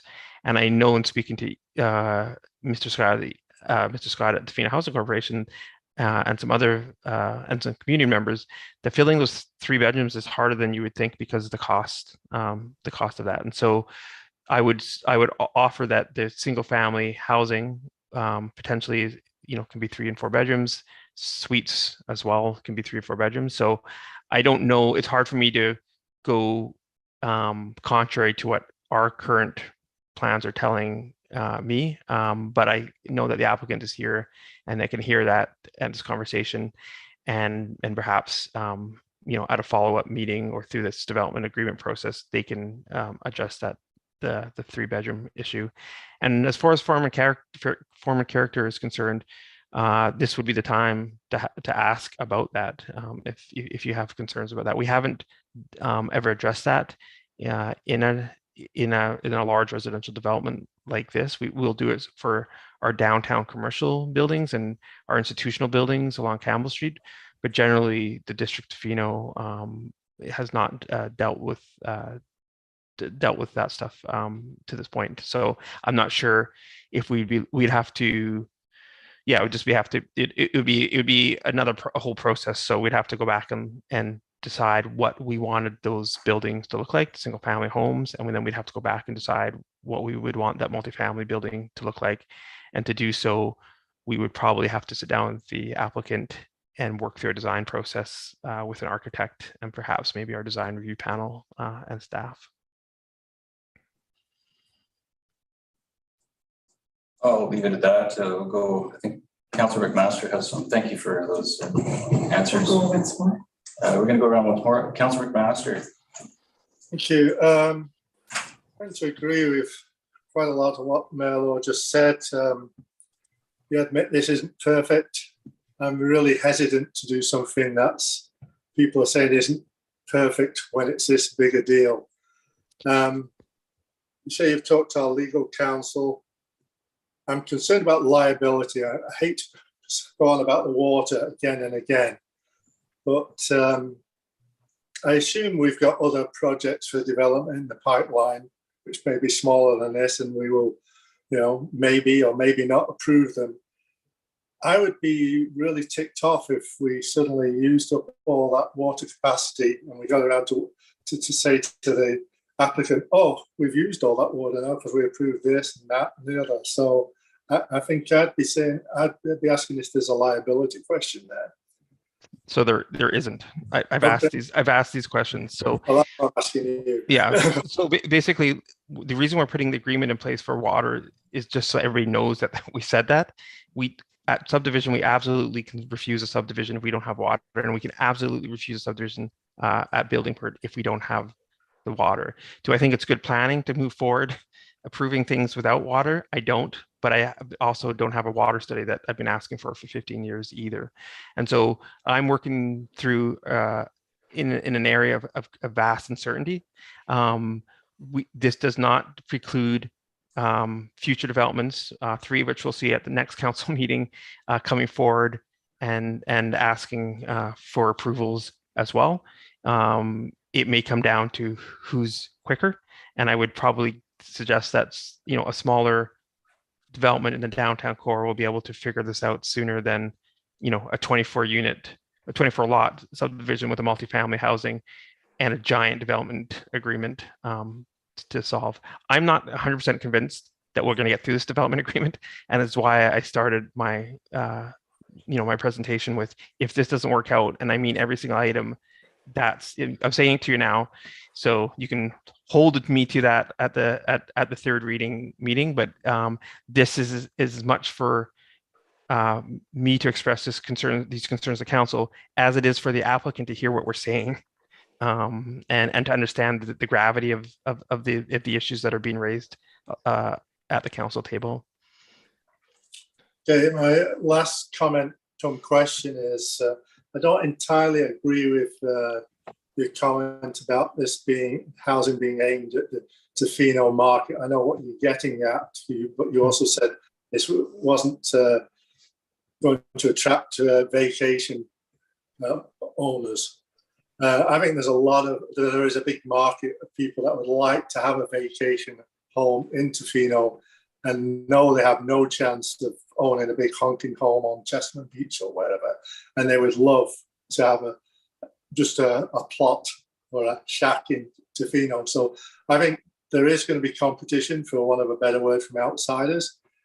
Is the developer going to, I don't know, it's going to be a discount or a certain time frame where just residents can get in there to purchase first? So we did have that discussion as well, and what we settle on at this point is that as if this development were to move forward, and again that's still uncertain, that following the zoning application and understanding how long the subdivision application was going to take, we would do an outreach, joint outreach between the district and the applicant, maybe through an open house, maybe through our Talk Tofino platform, to attempt to notify individuals in the community who are looking to buy one of those lots the opportunity to start putting their banking information, get their banking in order, because that's in the end what it comes down to. That, you know, if you open it to the open market, then obviously, as you said, people from outside come in. I'm not saying people couldn't get into our process and do that as well, but the intent is to do that, and at the same time create a list for the developer similar to what happened at You Would outside of a process. And then in the end, the applicant or the developer will sell to whoever will pay them the money that they want to get paid. And so what we hope to do is to sort of try to insert ourselves in that process and say, can we at least work with people who are in Tofino, give them an opportunity to get their finances in place and get them on a list that the developer called. They've committed to me that verbally and through email. I don't have that in the development agreement, and I don't have it, as a must do. It's just something that the developer said they'd be interested in pursuing. Okay, thanks for that. That's all I've got. This scares me. Thank you. Okay. Thanks, Councillor Mckenzie. We'll go around quickly. One more for anybody comments before we go. Questions, comments. So, Councillor Thick, Councillor. I was going to say challenger, but I was like, So close. thank you. Yeah, thanks for this discussion, which keeps unfolding. I had a question about cars and 3 points under that. And I'm not quite sure from the report if there is going to be a turning lane off Highway 4, either in or out of either Earlers or the new proposed road. I'm concerned because I see how narrow that is, and with all the kids coming and going, how will the turning lane work, and will there be one? And secondly, I'd like to know exactly how many off-street parking spaces we will require in the 24 units, because if you look at, again, Ocean Park, you'll see that, with a suite or not a suite, there's 3 cars almost in every single house in that neighborhood. So I'm just wanting to know exactly what the parking situation is. And lastly, I read on the Woodsmere site when I was looking today that there's a program that that the company offers to renters or owners in their buildings of car sharing. And it said at the top, for Vancouver Island residents who live in, has there been any discussion about this car sharing arrangement that they seem to have in other developments in South Island? So those are the 3 questions about cars and parking. Great, thanks for the question.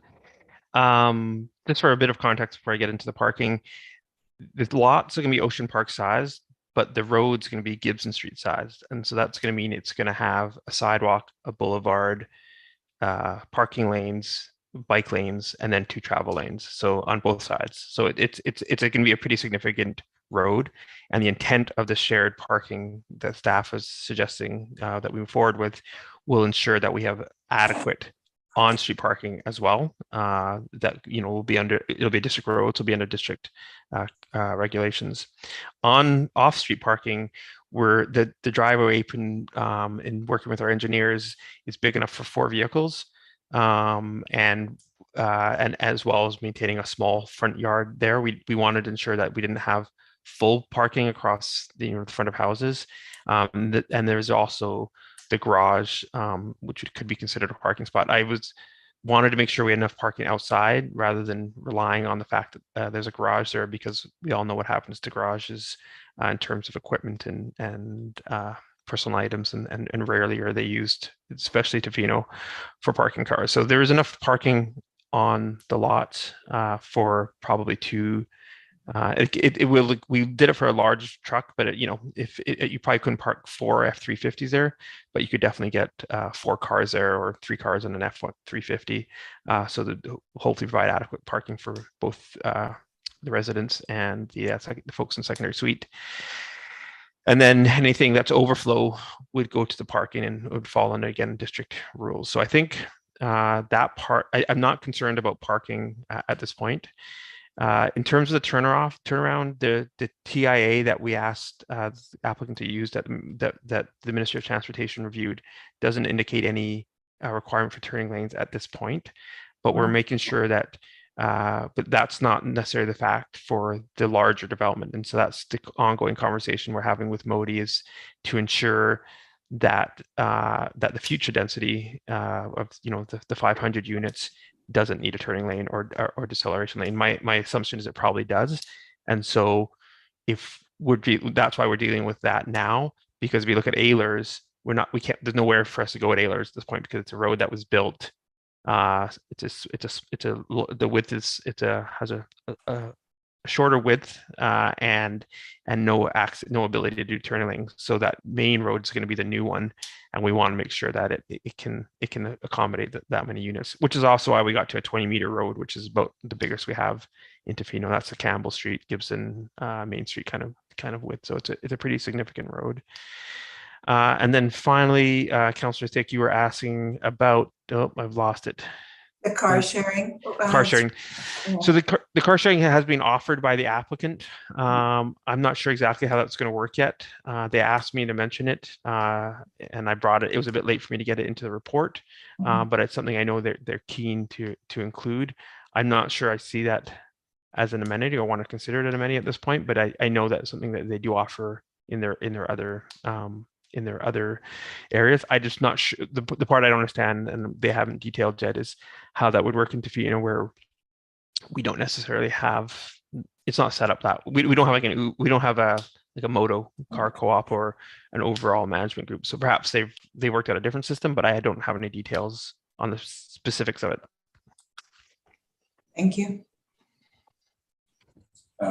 Councillor Chalmers. Thanks. I appreciate your comments, Mayor Law. The one big thing for me, affordable housing is incredibly. Sorry. Are you going to just a point of order? Are you going to debate me, or are you going to chat to? Oh, is it just questions? Sorry. Yeah. You can make a comment to him. We can chat. No. We can open it up for chats. I'll wait. We can over chat. We can do that. Tell you what. So let's go around, and then we can either open it up for chat, like amongst council, or we can go. We can do it in the motion. Find a way. Councillor Steer. I just I think your points and Councillor McMaster's have answered some of my questions. I did have one, and it's I'm not sure if you're able to answer it, Mr. Rogers. I suspect there are upcoming developments coming forward that are sitting on your table. And I'm wondering, you had mentioned that this was not a gold standard, and there were some issues that certainly council had around well, you've heard many of them, affordability. I'm wondering if there are proposals that are coming that you can comment on that may have an affordability component that we may want to prioritize in terms of the expediency of looking at those that may be more about what I would consider a gold, you may consider more of a gold standard. If that is possible for you to comment, I would appreciate it. I don't think I can comment on specifics of the applications that I have because primarily they're with Mr. Thick and I haven't had a chance to review them or run them through our process. But I can tell you that there are some interesting multifamily developments being proposed for the downtown core that I expect to be on the council table in the next 2 to 4 weeks. And just a quick follow-up, do you know if there's an affordability factor in any of those proposals coming forward? There may be. Again, it's a conversation. It's pretty much our first conversation we have with every developer. What's the affordability component, and we talk a lot about the need for that to move forward. And Woodsmere is a little bit different because they were in so long ago, even though they were still told at that time about affordability. But we're more and more on these initial discussions. It's pretty clear what we're asking for. So I don't know if I want to get into specifics because I don't want to debate this proposal versus other proposals. Again, my recommendation stands that we move this forward at this point, and understanding that there's a lot of road in front of us yet on this development. This is because of the fact that we haven't got everything we wanted at this stage. We still have to get all of that, and that means more work for the applicant and I think that's going to take. I don't think this is going to be a quick turnaround based on my previous experience. Okay, thank you, Mr. Rogers. If there's no more questions for Mr. Rogers, now we can actually have a pre-motion debate if you would like, Councillor Chalmers, and I'm going to let you start off. And then we can also have an in-motion debate as well, if you like. Well, thank you. So my comments were, appreciating your concerns, but looking at how important affordability is, but also just availability. I mean, one of the issues that's driven up affordability is the fact that there's nothing out there. We're looking to protect DL114 and not have to clear any more trees. Here we have land that's cleared. It's high density. It's not STR. Those check a lot of perks in my books, and understanding that the huge concerns that we all have are very strongly shared with staff, and that there are the checks to stop it. I think it's worth pursuing. I think that I understand about us not moving our line, but I also have seen the applications come over and over again, and they have gotten closer and closer and closer each time, slowly. But the applicant has come around quite a bit from the original. I think the original application I saw wasn't even close to something I could consider approving it. And now I do see, I love Ocean Park and I love that community, and having a park where that community can be around there. I see a lot of benefit in this, and I just worry that we get very stuck on the affordability and the affordable housing, where it's when we have a market availability, it will help drive that. It'll help the shift where people that have roommates in houses that maybe want to live by themselves can move and then clear up houses. And, it does help that overall picture. It's just one piece of that larger pie that we need to use to fix the problem that we have. Are my comments. It's weird being in person. Myself. Yeah. Not only do we have to wear pants, we actually have to wear Eye contact. Yeah, okay, I'll tell you what, we'll go around, I guess if we're gonna chat and we could chat, I would briefly say that I think affordability should be a part of every development that we let go, noting that we are so constrained our land. And this developer technically should be coming with a portion of affordability, according to our own rules, and this developer isn't. And that makes me think that we're kind of being held knowing the crisis that we're being held at a little bit of a disadvantage. And I agree. And that's always a bad place to start negotiating for me, knowing that there are other developers that are very willing to start the conversation with affordability at the forefront. And we've seen that, and I think we'll see that coming again. And so that would be my response. I don't like to make decisions personally under a feeling of undue pressure. I think we don't have to. That's my feeling. And I think if we want to get it right, we should hold people to a standard that we expect, and that's the way it is. And if that's the word that gets out, then other developers will come and they will realize that and it will benefit in the long run.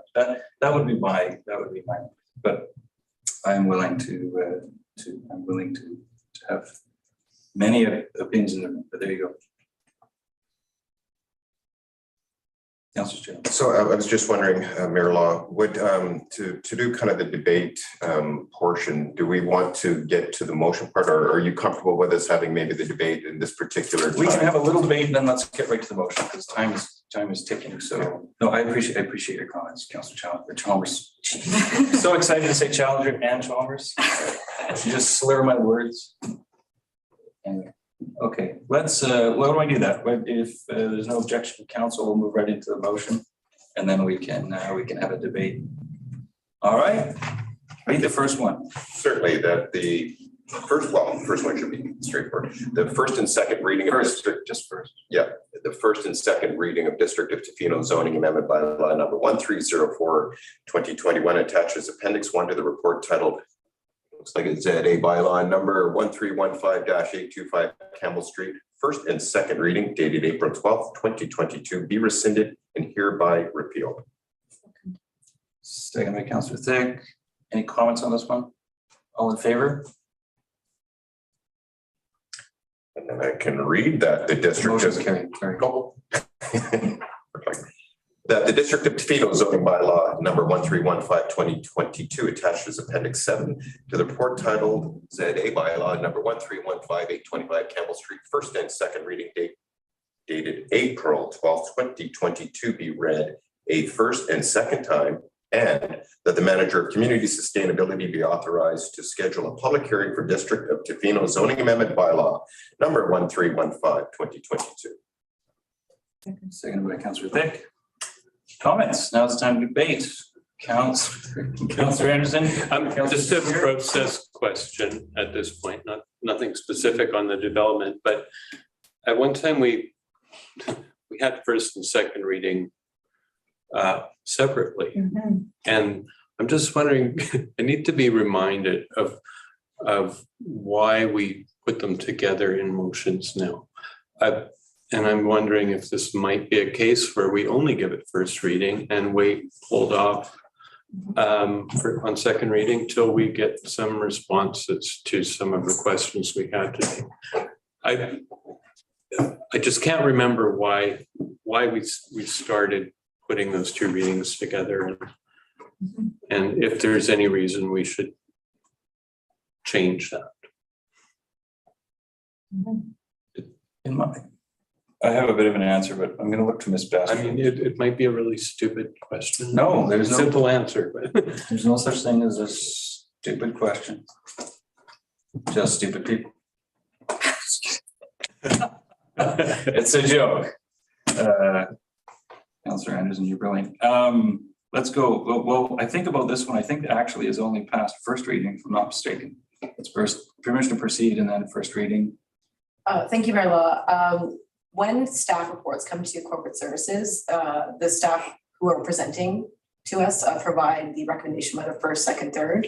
So I would refer to our manager of sustainability on the justification of this, because the distinction between first and second reading, sometimes if there are a development application or some kind of bylaw reading is pretty innocuous and there's not anticipated changes, then yes, you can move forward with multiple readings. However, if you were in early stages, you could move for first reading to get the bylaw on the table for discussion, and then minor changes can be made throughout the reading process. But if you don't anticipate changes between first and second, it's nice to be able to move first and second at the same time. And if Aaron, Mr. Rogers would like to add to that, or? Sure, thanks, Ms. Best. In terms of planning, we have a pretty set process for zoning. So again, as we all from the permission to proceed, get some more information, first reading, referrals out, information, second reading. In this case, we're suggesting that we repealed 1304 because of the changes we made. If that hadn't happened, we would have been asking for second reading today of 1304 with all the changes. So rather than present council with what would have been a lot of markup and red paint, we decided to ask for first and second reading together, understanding that we'd be coming for second reading anyways at 1304. So for this process, this is where we're at second reading, and that's why these two are together. We're not suggesting to go back into the process to first reading. So Okay. And through the Local Government Act, that's, legislatively we're fine, but it's just we're outside of our process just because I didn't want to present council with that what would have been a very long recommendation about all the different things that we were going to change. And Good answer. I think there's one clarification here. There's the first recommendation was that first and second reading be repealed. And actually, I believe that should have said first reading because there was no second reading. And so that would be then the second recommendation is to grant first and second reading, which second reading had not been actually granted yet. So this is essentially repealing first and then going first and second at the same time. Does that make sense? So it was a little bit of a clerical error there, but maybe we can pick that up in the minutes. Comments, further comments, Councillor Steer?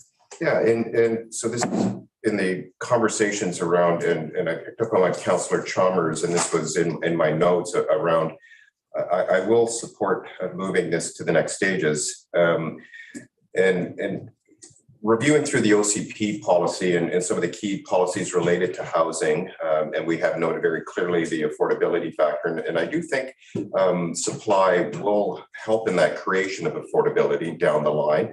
But in the OCP, and we're talking about related to those housing, we're prioritizing 130 residential units in the village and future homes between 2021 and 2025. And we want to ensure that 50% are affordable of those 130 units that we'd like to see created between 2021 and 2025.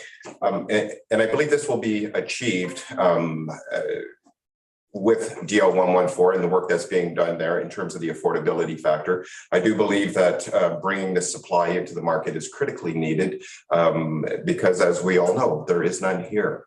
And so I have a tremendous amount of concerns that this has been expressed here. I'm hoping, and as Mr. Rogers has pointed out, we will have 3 stopgaps here to be able to put this in its tracks if we so choose. And that, and I'm comfortable with the work he's done on the development agreement. It is not the gold standard. This is true, but I will stress that we do have a housing supply issue in our communities in this province.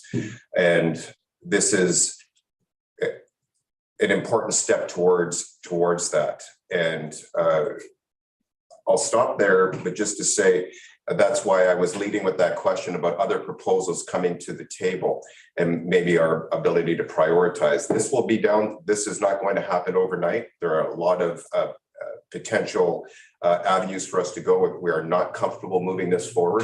And so at this point, I don't think it is in the best interest of the community to stop it here.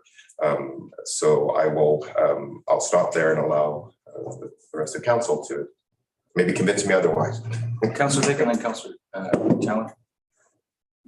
Yeah, I have to say, I tend to agree with you, Councillor Steer, even though, and I quote from the OCP, that it says that we are to ensure that 50% of new residential units are affordable, and that when we agree to the OCP as a bylaw, we are in, when we go against those things, I do struggle with that. But I hear both of you and I hear what you're saying, and I think that this is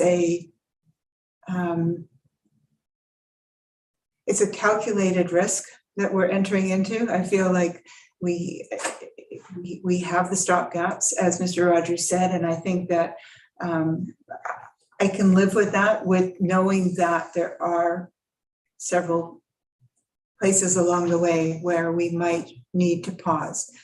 The thing that I still have a hard time with is that park. And I just want to say that now. Is there some way that we could,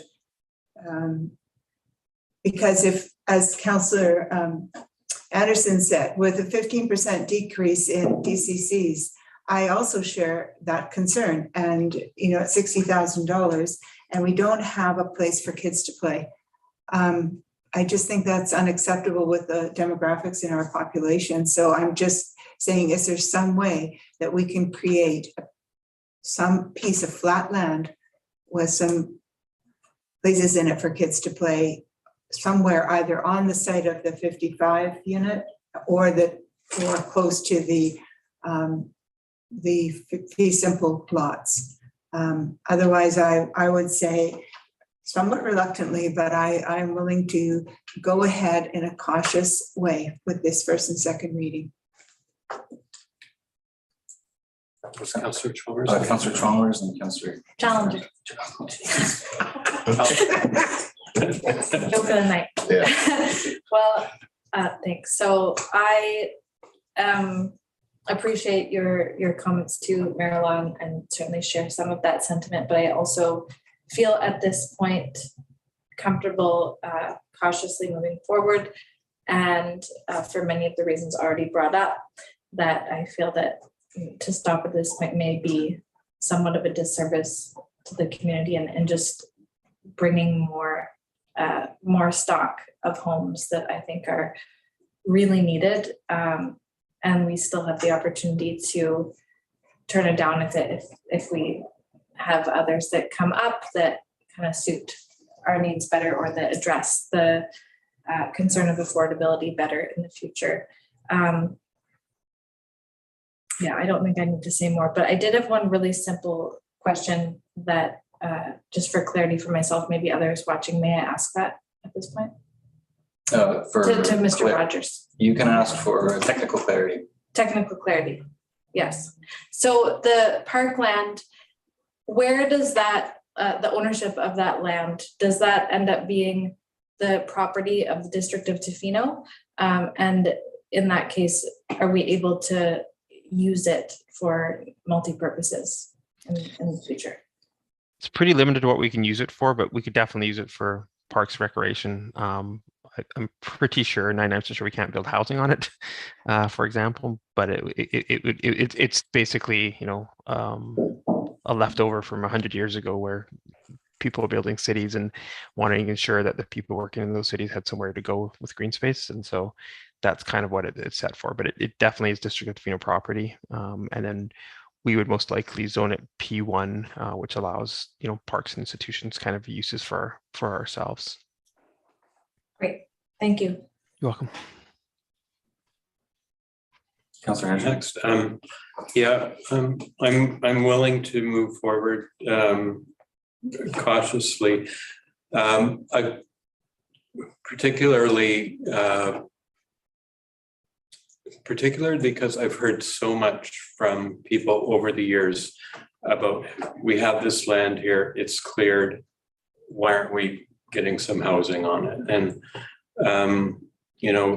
the more roadblocks we put up to get there, not that I'm saying we should just stand back and let it all happen, but if we push for the gold standard, we're going to get the gold price as well for the people trying to buy into it, which actually excludes more local people, I think, than any other thing. We have our average income in Tofino is not that high. We need to get affordability on the market. When I look at subdivisions in the past that have gone forward that have allowed people that are locals to buy in, I look at Uwood, I look at Ocean Park, the development of the multifamily units at Uwood. Several quite young local people I know were able to get into that. Sea otter also allowed for some local residents to get in. And we didn't push for form and character on that. We didn't push for every last thing to be in place. And I think that has to be remembered as we're weighing these things out as well. So the community is asking for this. I know that in similar developments, local people have jumped that gap in affordability. And and we didn't have every last guarantee in place on those developments that we would get every last thing that we wanted. So, you know, there's some things that you have to sort of leave to the market, leave to, in some sense, have some faith in our processes to get there. Having said all that, I'm still going to be looking for those things I asked for at every stage as we move forward. And I have to remind myself all the time when we're going to public hearing, it is about zoning. It's about use and density. And so, yes, these are considerations, all these other things that we want to work into the process, keeping the developer and the community informed of what kinds of things we're looking for and what we're pushing for, and we want the best for our community. But when it comes to the real question of zoning, it's about use and density. Use and densities are lining up with what the community wants in the community plan for those lands and what I'm hearing from people. So I'll support it to go to public hearing. So. All right, Councillor McMaster, did you want to chime in? So, yeah, I'll admit I'm nervous about this. I will support it. I mean, I'm surprised I'm nervous because I've tended to support Wasmere in the past. Maybe it's just because I think developers are smarter than we are. But I recognise there's a lack of housing stock. I agree with Councillor Anderson. If this lot wasn't already cleared, and maybe not supporting it to go forward, but recognising the lack of housing stock, I'll let it go. But I'll be watching every little thing that happens to this one, I'm afraid. Thank you. Okay. I am not going to support this to second reading and public hearing. I would support it to first reading. I think that what I'm looking for is not a gold standard, but really just to get it up to bronze or silver, to be honest. I just want a minimum guarantee for affordability. I don't see it. I want a minimum guarantee for things, and I really don't see it.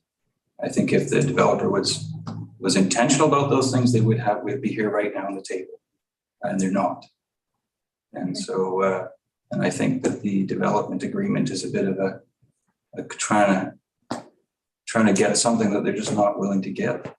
And I just want to put some things out, like, what are those single family lots going to go for? 400,000, 450.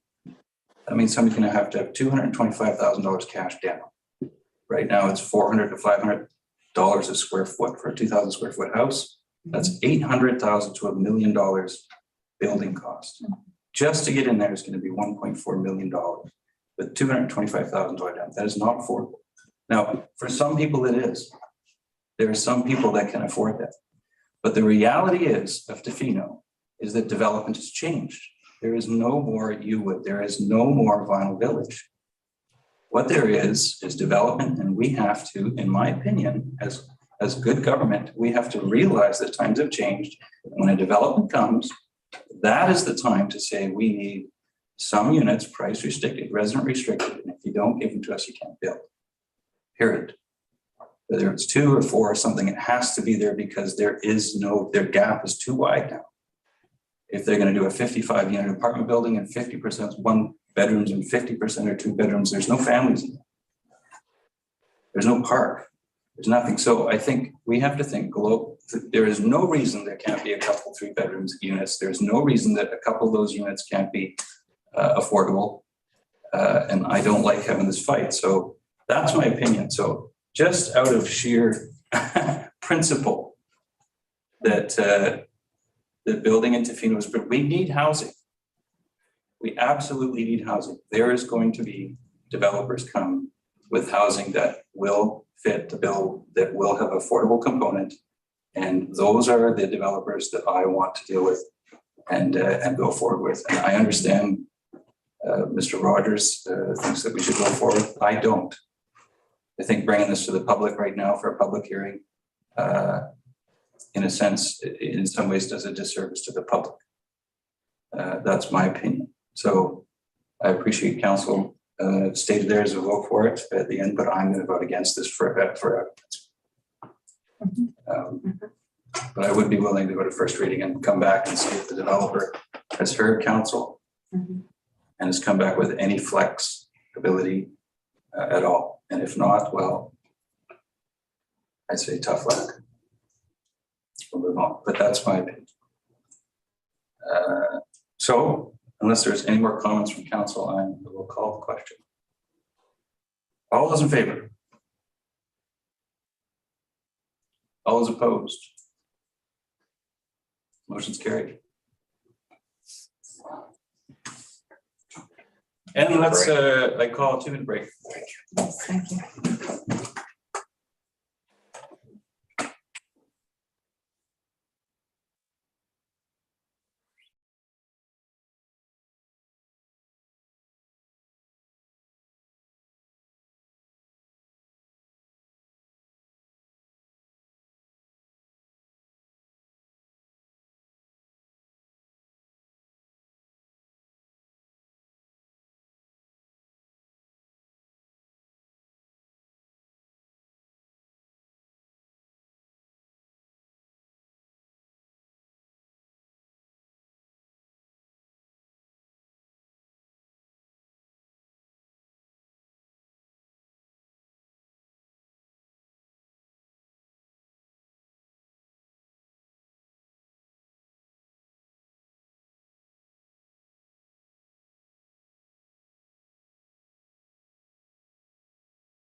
You guys are muted.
Okay, we'll reconvene and move on to 10.3 temporary use permit renewal application for 1141 Pacific Rim Highway. And we have a report from Community Sustainability. Good evening, Mayor and Council. This is Good evening. this is a fitting application to move right into, given the lengthy conversation regarding affordable housing. So I'm just going to share my screen.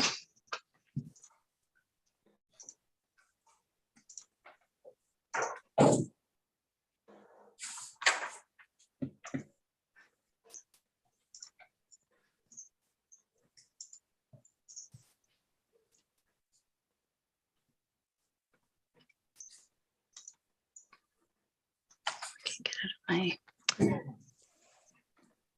so bear with me for a moment.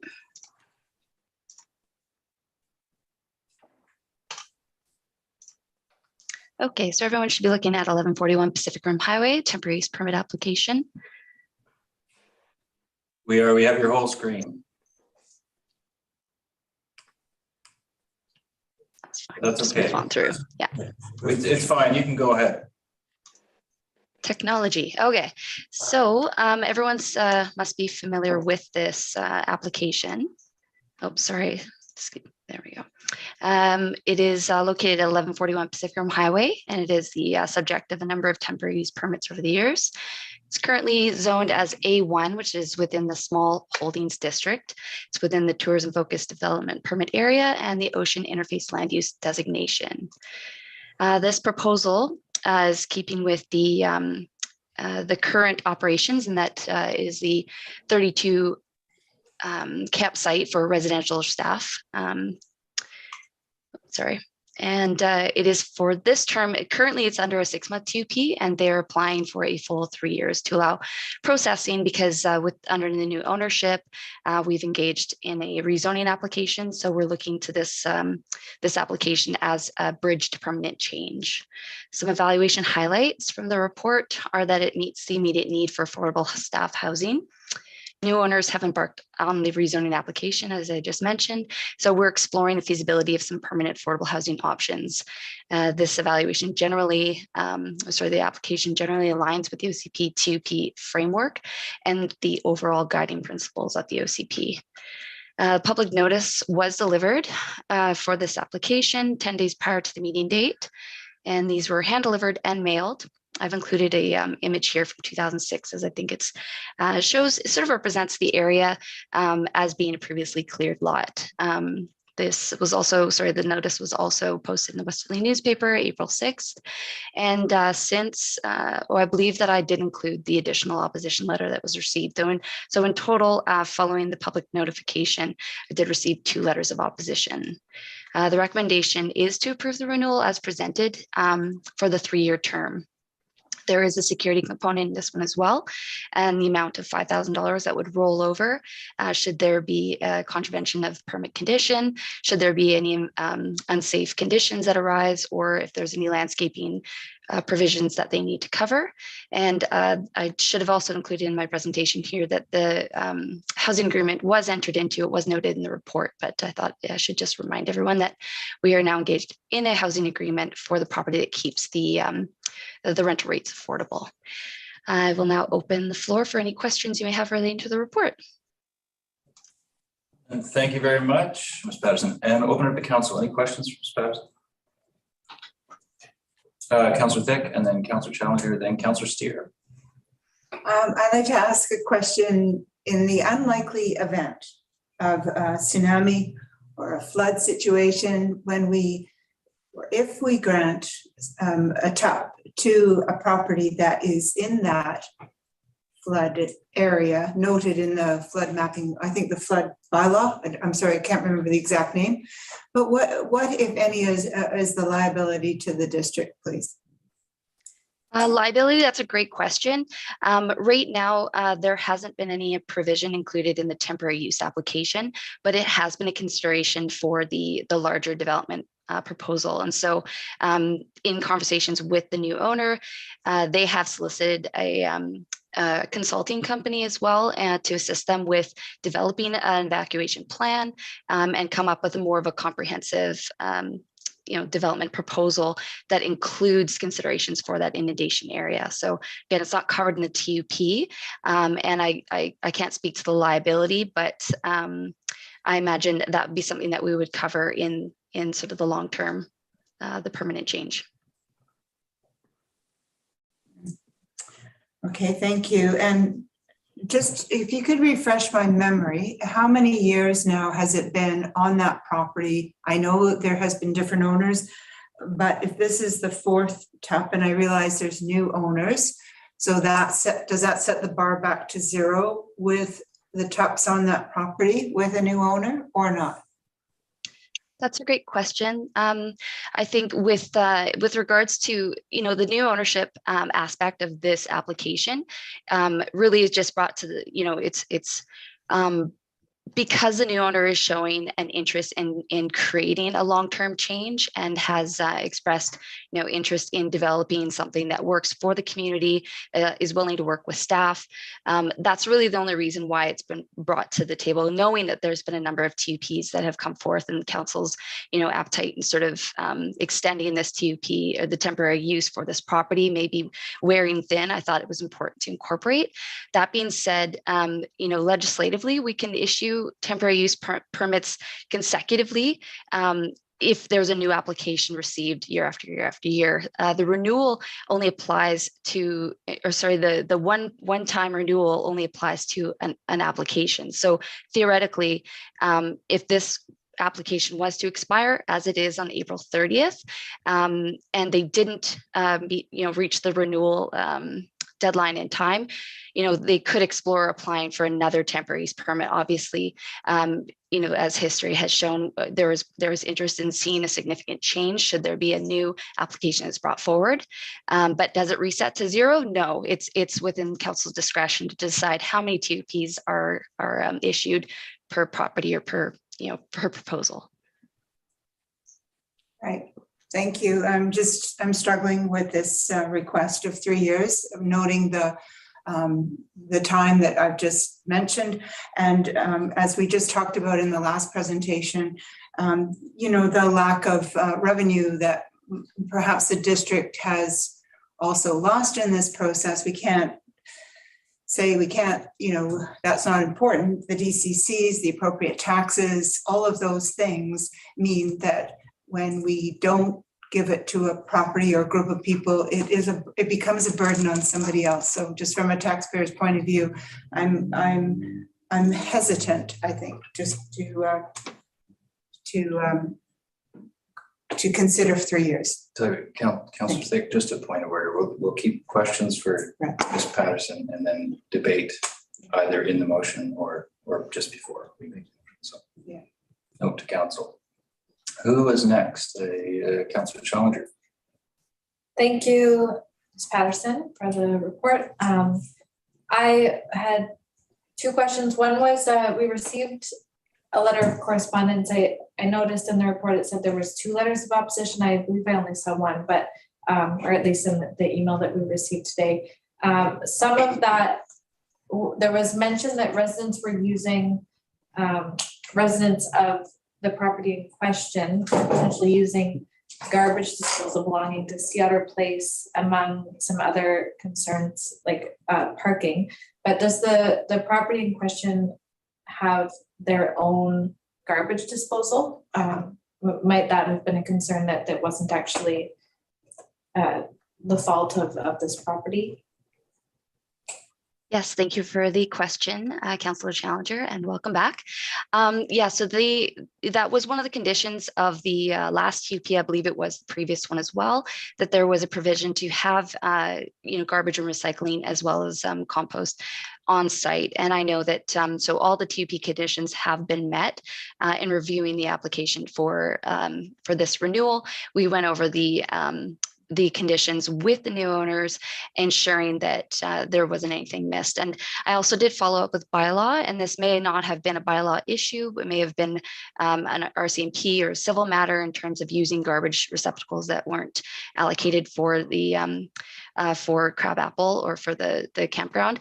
And so there was nothing on record in terms of infractions or any complaints that had been submitted to bylaw in that regard.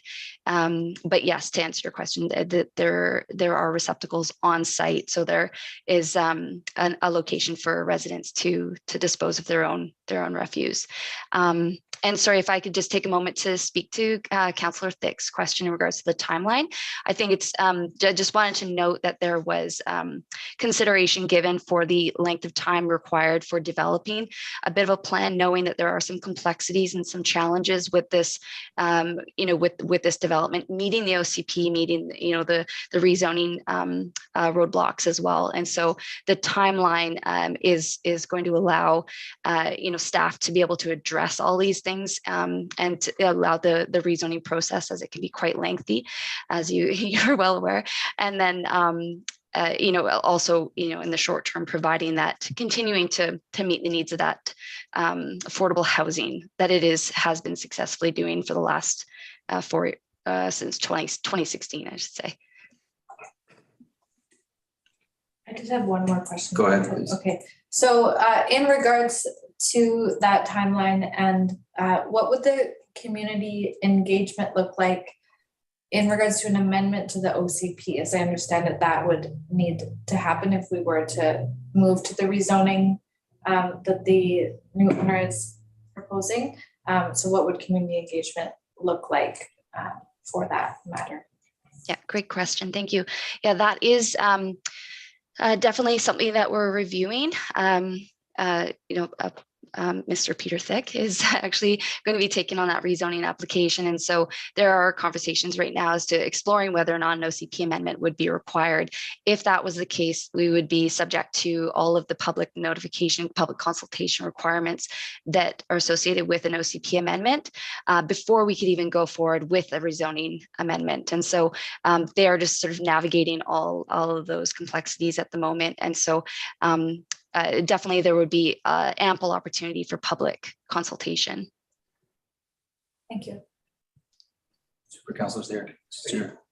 Thank you, Ms. President. The applicants have initiated rezoning and a feasibility permanent change in use.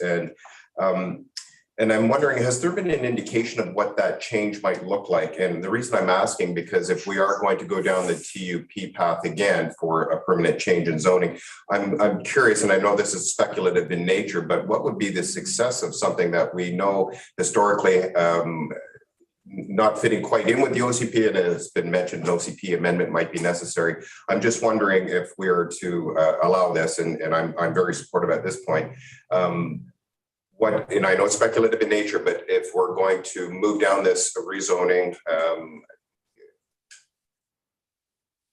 what do you think the chances of success in this particular case may be? Or are we just allowing another 3-year TUP for something that is not going to come to fruition? Thank you for the question, Councillor Steer. Yeah, I believe that sort of the consequence of reaching the end of the 3-year term and maybe not having an application that suits the community's needs. The result of that being that we've had 3 years of providing short-term or providing affordable housing to local staff. As mentioned with the housing agreement, it does ensure that the rentals are being allocated to local employees. And so, in terms of consequence, I think it's a pretty safe bet. In terms of what the applicant is proposing, I am cautious about sort of going down that road, as I haven't been fully in the process for that rezoning application. And you're right in that it would be a bit speculative to sort of present anything at this time that council is to base a decision on and then have it not come to fruition at the end of the 3-year term. I can say that the new property owner is absolutely reliant on that staff housing as much as all the other small businesses in town, and they're incredibly dedicated and have shown great the intent to serve the community and ensure that they're aligning with the sort of the broader vision through working with that consultant and helping to navigate the sort of, as I mentioned, the complexities of the OCP and the rezoning. Okay. Councillor McMaster, I see your hand up. Thank you. It says it's staff housing. We know the applicant has a lot of businesses and a lot of staff. So is his staff going to have first options on this, or is it going to be some sort of lottery or first come, first serve, or do we have any influence on that? That's a great question. I mean, obviously there's going to be interest for the property owner to house their own staff. That being said, the residents that are on site right now, many of them are subject to lease agreements. I know that was one of the indications of or areas of improvement for the new owner was to sort of strengthen those lease agreements and ensuring that there was improved safety standards, et cetera. And so I'm not sure about how they would approach in terms of the lottery. You're right in that there's a number of businesses that are supported with the campground at the moment. So how they transition from who's currently in there to who will be in the future, I would imagine it would depend on people moving out at the end of the season and having a seasonal turnover. Okay, thank you. Councillor Henderson. Just one question, the conditions of the temporary use permit. Number 4, all commercial uses will be required to obtain business license. I'm just wondering, would all the tenants there be allowed a home-based business, or what sort of commercial uses outside of the campground might occur there?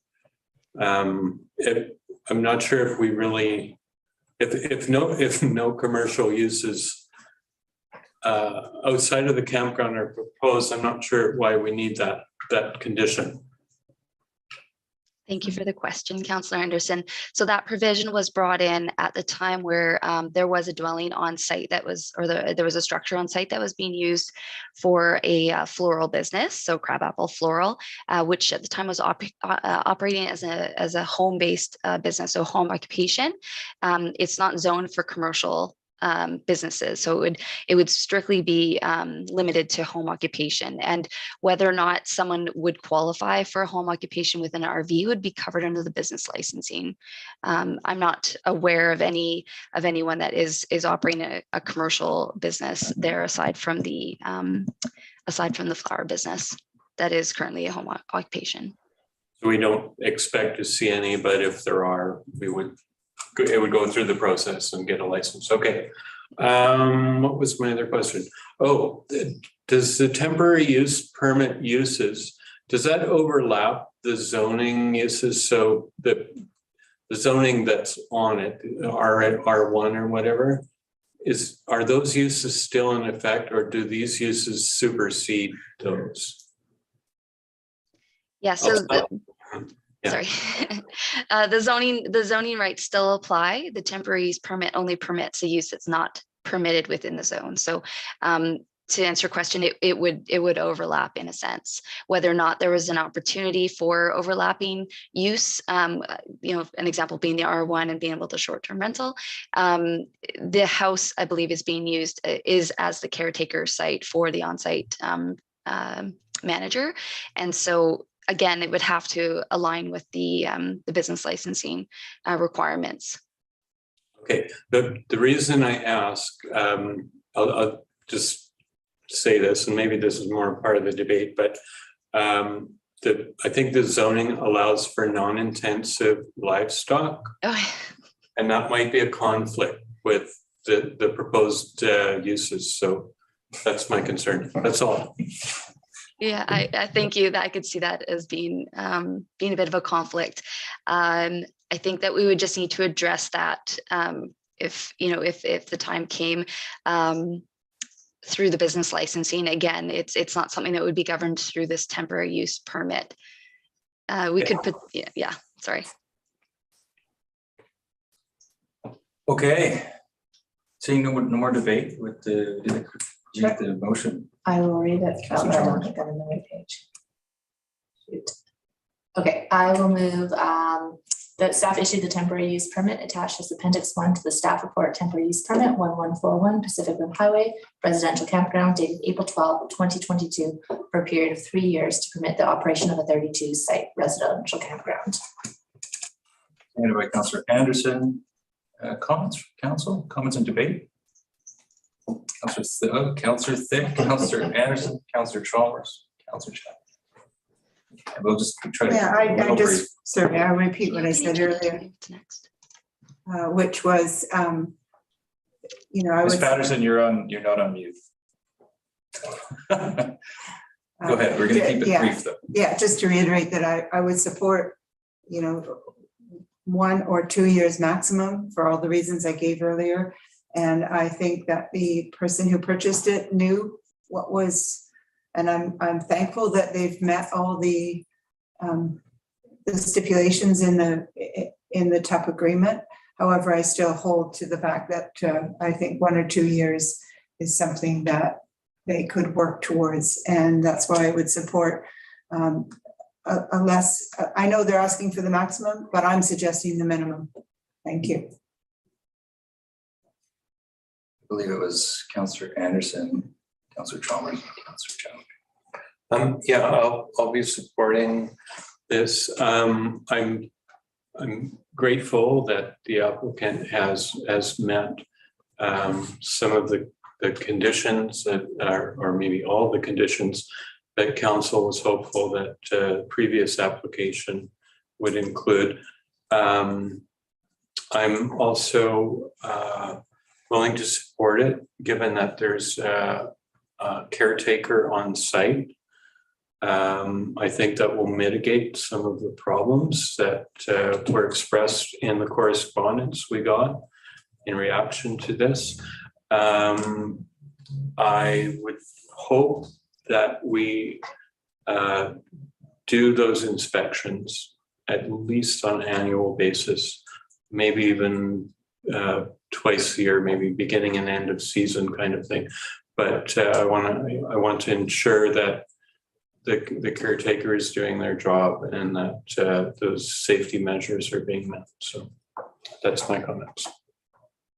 Councillor Chalmers. Sure. I'll support the application, and I as far as the length, I am supportive of the 3 years, and the reason is for the first one we gave quite a short TP, and it was because of the concerns that we had, and we really wanted the previous applicant to demonstrate a willingness to follow through, which hadn't really been there. So, in a TUP where you kind of expect a renewal, we've already really shortened the first one, and that the applicant has demonstrated sort of already a willingness to work with staff and improvements. And I think that there is an uphill battle that they have in that specific area for the zoning, with the OCP and where we're at. So I'd like to be able to give them the time to be successful, because, in the first one, remembering all the conversations to debate and what a difficult decision that was, how many people's livelihoods are there and how important it is to the community, and to give them the time to do it right. I do think it's important to sort of bring up, and probably also redundant, how important it is to make sure and somehow the staff is informing or the applicant is informing the residents of it being a tub and that there is an end potential, because if the application does not reach the zoning, I don't want to see the community in future council where we were at potentially evicting quite a few people sort of unexpectedly and last minute. So just to flag that somewhere. Yeah, so I'd be supporting it this time for the full amount. Thank you. Councillor Challenger? Thanks. I'm also in favor of supporting it. It's been almost a year to the day since we had the really difficult discussion last year that was denied. And I think at that meeting, many council members expressed their concern for the residents living in the campground and urged the applicant at the time to return to council with a different proposal. We've seen that other smaller tub, but I do think that the current owner has done just that and come forward with a creative solution to fulfill an ongoing need in the community, in addition to making improvements to the property and fulfilling a lot of those, the housing agreement that council and the district asked for. So I am in support for those reasons. Councillor McMaster? Yeah, I'll be supporting this for the full term, knowing the applicant is likely to have some of his own staff living there. I would feel confident that he's going to keep them in line and have them living in nice conditions. I hope he's listened to some of the conversations in the past where we've asked for more showers and things for the residents there. So I hope he pays attention to that. And I think he's made a considerable investment. I think he deserves a chance to improve the place. Having said that, after 3 years, I think every one of us would be watching it as to see whether we would go for another 3-year term, based on the history of the previous owner. Thank you. Super. So just a point for clarity, legislation allows 2 consecutive TUPs. This will be the second, unless there's a significant change, which is very, very unusual to grant. So this will be the last TUP for this property, as I understand it. So that's.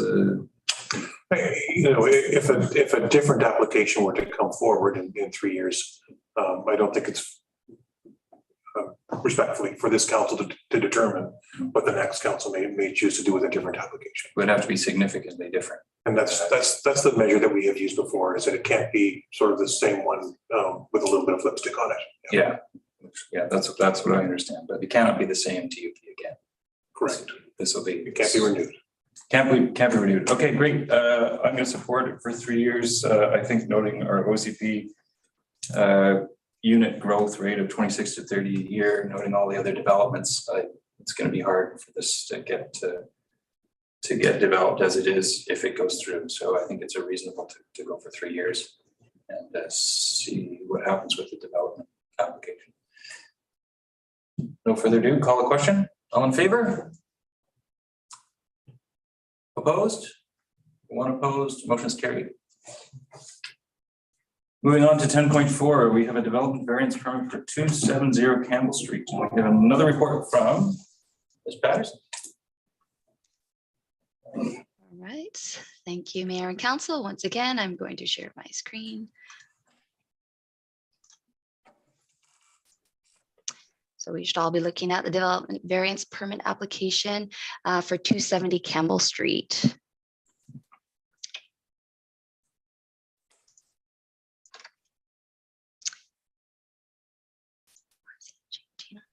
Oh, there we go.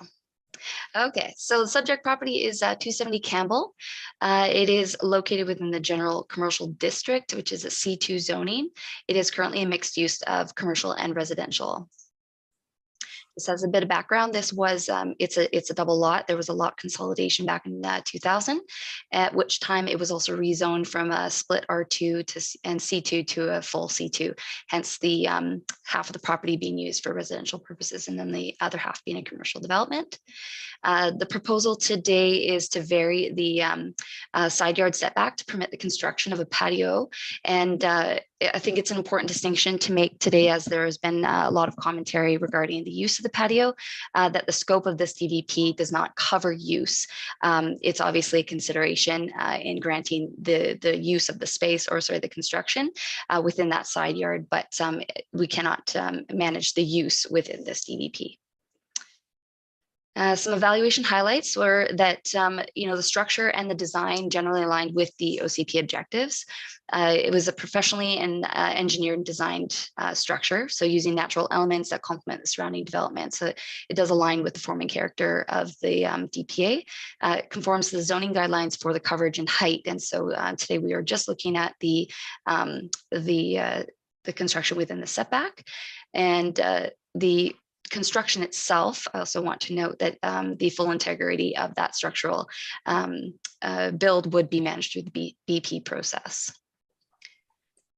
So as I mentioned, the use of the patio is not governed through this development variance permit. That is through the Tofino business licensing, as well as through Vancouver Island Health Authority and through the BC Liquor and Cannabis Regulation Branch.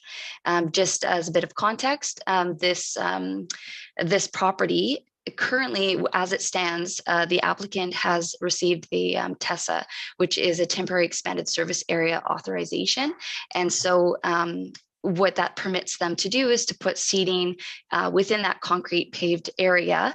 And sort of this application was triggered by their interest in creating a more of a vibrant space for patrons versus just sitting in that back alley in the concrete area, by creating an elevated space to relieve congestion along the sidewalk, as well as reduce the amount of people sort of hanging around within the laneway. And so under this, sorry, I should also mention that as of since the report was distributed, the TESA authorizations have been extended until March 30th of 2023. So in the report, I did state that there was an expiry of May, I believe it was May 30th, has now been extended automatically for another year. And so what this TESA also does is it limits the capacity, or maintains the capacity that's been allocated. So the Pizza Moto has a capacity of 11 persons. The temporary expanded service area allows them to use the outer deck, but still maintains the capacity of 11. Public notice was sent out to surrounding properties, both mailed and hand delivered. There's a lot of rental tenancy in that area, so it was important that we got the notification to people that were going to be directly affected. In response, I did hear from a number of those neighbors. At the time that the report went out, I believe that council had received 2 letters of opposition. Since yesterday, I have received another letter of opposition, and it was sort of echoing the concerns of the other letters. Oops. So just touching on those legitimate concerns of the local residents. Obviously, the worry that there would be an increase in noise. Again, as the use is not managed through the DVP, this is just for council's consideration, but the noise would be covered in our, any noise management would be covered through our noise bylaw. The washroom facilities was also brought up as a consideration in that, the laneway was being used for public urination. And so in response to that, the applicant has committed to building a washroom. And this is actually something that is required under the building permit process as well. I just thought it would be important to mention that in the application, it doesn't show the development of a washroom, but there is there's an intention to build one sort of in that area there where it is currently used as a storage area. They're going to add a washroom so that patrons on the deck are able to access that. There's also a consideration for decreased visibility, the laneway being sort of a secondary, well, I should say it is intended to be a secondary access for all of the residences along Main Street and along Campbell Street, but naturally has become a primary access for a lot of these residences, with parking being in the rear of their lot. And so there's obviously a worry that the construction of this patio is going to obstruct views as they're pulling out of the laneway. There was also a question of emergency services. So in my referral to the Tofino Volunteer Fire Department, both Chief Baker had expressed concerns that although there was access, that would be the access would not be limited in terms of turning radius and being able to pull the truck in. There may be a situation in which the truck could pull in and they wouldn't be able to access the ladders on the side. So that's just something that I wanted to note that wasn't included in the report. That being said, you know, there is the property line. So in that design drawing, it wasn't to scale, and so it kind of represented the construction coming out past the telephone pole. But it's my understanding that the property line actually runs on the inside of that telephone pole, not past it. So it would be set back just slightly. The recommendation is to approve the variance as presented without the requirement for security, as there is not a there's no landscaping provisions being put forward. There's relative minimal risk that is to be assumed by the construction of this this deck, and you know, given that there's already a cleared area, there's not going to be any anticipated environmental damage or environmental impact. Sorry. So I'm happy to answer any questions or that you may have in regards to the report. Thank you, Ms. Patterson. So I'm going to open up to council for questions, and just noting the time, we'll just try to keep it fairly brief. Any questions from council? Councillor Thick. I'm just wanting to be sure, because we have a lot of details this council, and I'm just looking at page 151 in our package, but it does talk about the parking stall requirement of 2 stalls per 5 seats. And it says that the business currently meets this requirement. But it seems to me from my, when I visited the site and did my own investigations, it seemed almost impossible that those stalls would be maintained. Can you clarify that for me, whether the loading zone would be maintained and the 2 stalls would be maintained with this addition?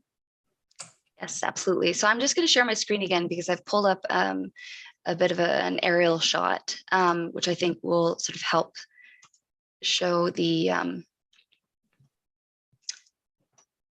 location of the parking. And so, as you can see, once that lot was consolidated, so in my report, I did present that there was, so at the time that this addition was created, they met the zoning requirement at the time for the parking allotment. During the rezoning process, that parking was reviewed again.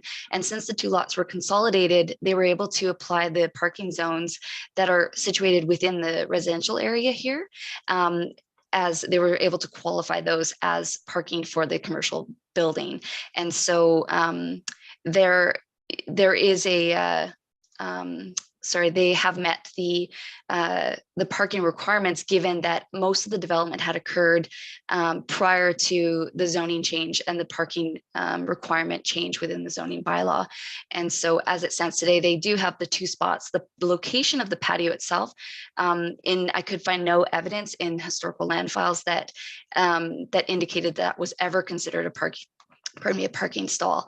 And so in terms of affecting the parking, it does eliminate 1 parking space because they have been naturally using that area, but it has not been considered in the parking calculation. Okay, so are we losing 1 spot? And are we losing the loading zone, or are we keeping the loading zone in this application and possible addition of balcony, or what's the subtotal is what I'd like to know. The subtotal of the parking is, I believe there was 7 stalls, six stalls in front of the residential, and then another 3 stalls, one of which was to be included as a loading zone. So in there's one of the appendixes of the report from the rezoning application actually shows, it delineates those parking areas and how they were calculated. And I'm just, I'm not quite clear, sorry. that's I'm okay. not, I'm gonna pull it up as well, just to confirm that for you, Councillor. are we ahead or are we behind? That's what I want to know. Are we, like with this addition, are we losing spots or is it the same? We are Or- not losing any spots that have been dedicated parking spots. And what about the loading zone? We're not losing the dedicated loading zone. The loading zone is actually low. It's next to the dock. So it's not, it doesn't run alongside the building. It's actually in line with all the other parking spaces, which technically isn't a large enough loading zone for some of the bigger food trucks. And so at this time, I'm not sure if they even use that stall as technically as a loading zone, because some of the trucks just wouldn't fit in there. Right. Thank you. Councillor McMaster? Thank you. I was concerned about the lack of washrooms, so I'm glad you've cleared that up. When I've been driving down that laneway, trying to enter onto the road, the telegraph pole has always been a pain in the butt trying to see around it. So I am concerned about sight lines and just having the decking there. And then my other concern is I agree with the neighbours about the noise. I don't think there's any municipality, including Tofino, that's ever enforced a noise bylaw. So I don't think you should use that. I think there will be noise and there will be complaints and nothing will happen. That's fine. Thank you, Councillor McMaster. Any other questions for, I have a question for you, Ms. Patterson. Noting the sight lines on that as the patio juts out, is it possible to request the applicant cut a 45 into that 90-degree angle so that as the vehicles inch out, they would at least get a little bit of a sight line past the telephone pole? Is that reasonable, or how does that work? That would definitely, I think it's a reasonable request. If sightlines are a consideration and it's a determining factor as to whether they can construct. There was a referral for that I sent out to BC Hydro to consider the proximity to that hydro pole. And so that's where that 90-degree came from. And so there was already a redesign that has happened.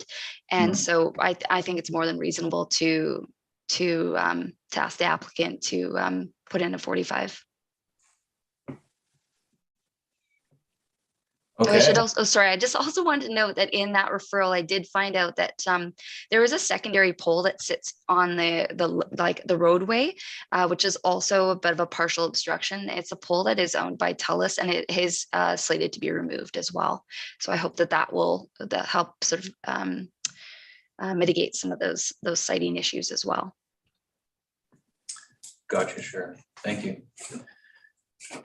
Okay, seeing no other questions for Ms. Patterson, then perhaps we can call the question. Well, we haven't moved them. Oh, sorry, you haven't moved it. Jeez, I thought we were. I can move it.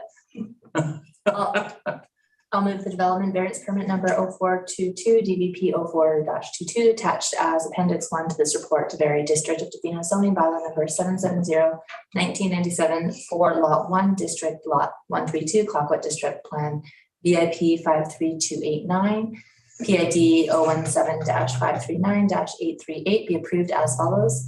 A, vary part 23.6.1 of the District of Tofino zoning bylaw number 770/1997 to reduce the required side yard setback of 3 meters 10 feet to 0.00 meters 0 feet for the construction of a deck in conformance with the survey and design plans attached as exhibits A and B to DBP 04-22. I'll second it for the purpose of discussion. Seconded, Councillor Thick, and we can move into comment or debate from council. Yes, Councillor Challenger. Thank you.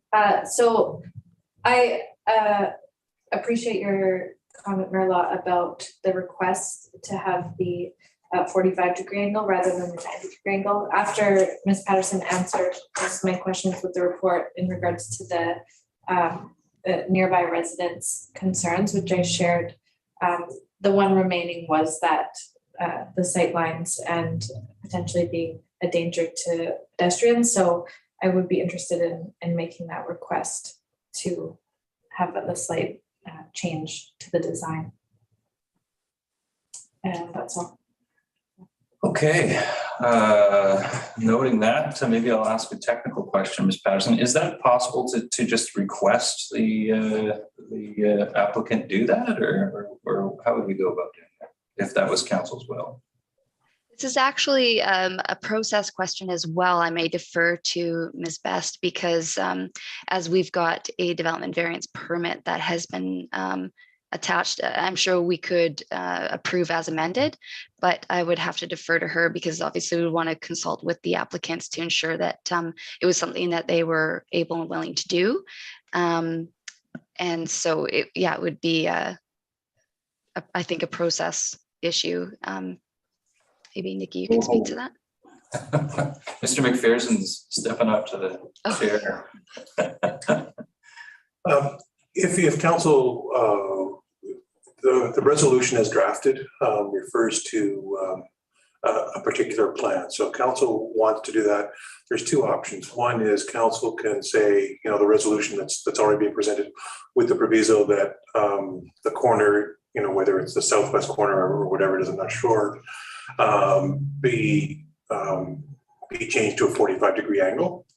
And then if the applicant is unable to do that, then staff would have to return to council and let council know. And the other thing is it could be referred back to staff. So and we can return with a new plan. I think in the interest of maybe trying to move this forward, I think we've got less probability of coming back if council introduced the proviso that I described as the first option. Sure, I'd be willing to do it. I just think for site visibility with the inching out there, it's pretty hard to see, and I think everybody agrees on that. Councillor Chalmers? Along these lines, is it, I know in some places they use mirrors, so would it be better to be a bit more vague, and if they couldn't do the 45 to give them the option to just improve sightline, if that's, I don't know if that would even work, but maybe there is something that's not a very specific 45-degree angle, and I just worry about being too prescriptive. Yeah, at the pleasure of council, it can be, with the proviso that the manager of community sustainability would be satisfied that would be pretty comfortable with that. I think that'd be fine. Yeah, I don't want to engineer it. I just want to suggest there's a sightline problem, and if there's something they can do to do it. So that's fine. I think that's a good idea. So improve sightline at the north corner.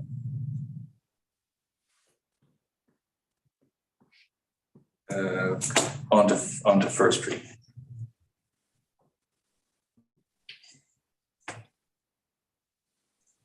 Yeah, so with the amendment. Well, we can do that, and there's a comment from Councillor Pick. Yeah, I guess I'd like to go back to the main idea. I think what I'd like to hear from the rest of council is, are we in agreement with the notion? When I hear that there's 3 neighbors in opposition, that's a genuine concern for me. And we know what has happened at the corner of 4th and Campbell and how the neighbors feel about that. And I went there at 8 o'clock in the morning the other day, and I noted that there was 12 to 15 cars parked down the end of that. So I'm just thinking 12 to 15 cars are parked nicely there. They come and go easily with the current sight lines. There's no spillover on the street. So I see that as a real advantage. And if we start nibbling away at the setbacks, I guess I just asked the question is, if there's opposition from the neighbors in that regard, I would uphold the neighbors' opinions, and I'm concerned going forward, even before we start talking about 45s, whether we should go ahead or not. And my feeling right now is it's too big, it's too much encroachment in the setback. And when I add the neighbors' opposition, it makes me hesitate quite strongly about approving this. So that's my feeling. Maybe what we can do is we can go around and see if council's willing to support this first. May I just procedurally say, could we move the amendment because we would agree on the amendment and then we would potentially defeat the whole thing? But if we defeat this before we even put the amendment up, so I'd like to move the amendment before we look. Okay, absolutely. Is that okay for you, Councillor? Because we would then look at the whole of it as, Yeah, that's right. Then we would look at the actually amended, the Yeah. amended motion, because that's the one we would vote on if council choose to amend it. or I guess. defeat. Yeah, okay, so thanks. Well, then in that case, I'll move amendment to add to change or mitigate the design to increase visibility on the north corner as traffic turns onto south onto First Street, to the satisfaction of the manager of community sustainability. Does that make sense, Ms. Best? I'll second that. Seconded by Councillor Chalmers. Any further comments on that before we go ahead? Seeing none, all in favor? Okay, none opposed? Okay, so the motion is amended, and now we'll discuss the amended motion that's before us, and maybe we'll just go around and see if people are in favor of going ahead and with this. Councillor Steer? I could start. I think, and I hear Councillor Dix, I had some concerns around noise, safety, and due to the opposition of the immediate neighbors. I think a lot of and the washroom, of course, was a huge one. For me, I'm satisfied that a lot of those concerns have been met with the noise management is an interesting one, because the ability to have that patio is still there under the temporary legislation that's been extended to 2023. So they can put picnic, they can put other things out there to have that. So the noise won't be mitigated one way or the other. And that for me was a difficult one, because it's going to be allowed regardless. And then the safety issue has been, I think council has looked at this, and I think if it's amenable, if not, then that'll come up. But I think that has been addressed through the provisions in our amendment. So at first I was not supportive. To me, I'm now convinced. I've been convinced that I think I can support this. Because I think the opposition letters that we received, I think, have been mitigated by the provisions that have been set forth. Councillor Chalmers? Councillor Steer took all the words right out of my mouth, and same thing, my concerns have been mitigated, and looking at it purely as a land use, whereas the noise and the use of it would be through a different procedure. So as a land use, I can support it. Okay. Councillor Chalmers? I echo everything that was said, yes. Thanks. Super. Councillor Anderson? My concern with it was mainly that I believe they have a liquor license, and it would move the consumption of alcohol outside, but it's going to happen anyways, but it's not, because they have the TESA permit. So at least in this case, it will contain it.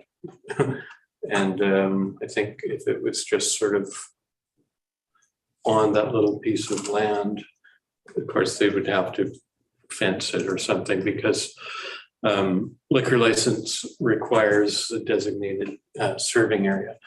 But I think this will do a better job of keeping it contained and not spilling out into the street. So I actually don't like the idea of extending the liquor license outside of the walls of the building.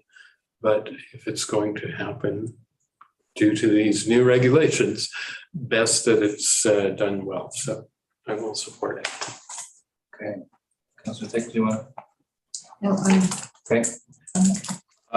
Councillor McMaster, did you have anything to say? Most of my concerns being mitigated, especially with the washrooms. I'm kind of hopeful that if noise is an issue, that by being allowed to build a patio, that they could take some measures to reduce that noise, whether they put up some plastic barriers, perspex barriers or whatever, but which won't happen if they just sit down on the concrete pad. So I'll move it forward. Okay, I had concerns about the washrooms, people urinating outside, and it looks like this will result in the addition of a washroom, which could turn out to be better I do still, and the sight lines, if they're taken care of, that telephone pole is annoying anyway. So hopefully that works. And the noise, I still have concerns about the noise, but maybe with, you know, an official note to the applicant, keep the noise down, be a good neighbor, like we all should be. I did notice that the applicant actually turned down the radio from Pizza Moto. It was initially quite loud, so I was very happy to see that the applicant had turned that down. So hopefully that's a good indication that they'll deal with the noise. Without further ado, then we'll call a question. All in favor? Seeing none opposed, motion is carried. Okay, we have development variance permit 1232 Lynn Road, another one from our community sustainability planner, Ms. Patterson. Again. Lovely. Right. Just bear with me for another moment. Well, noting the time, everybody, on this one. Doing my best to speak as quickly as possible.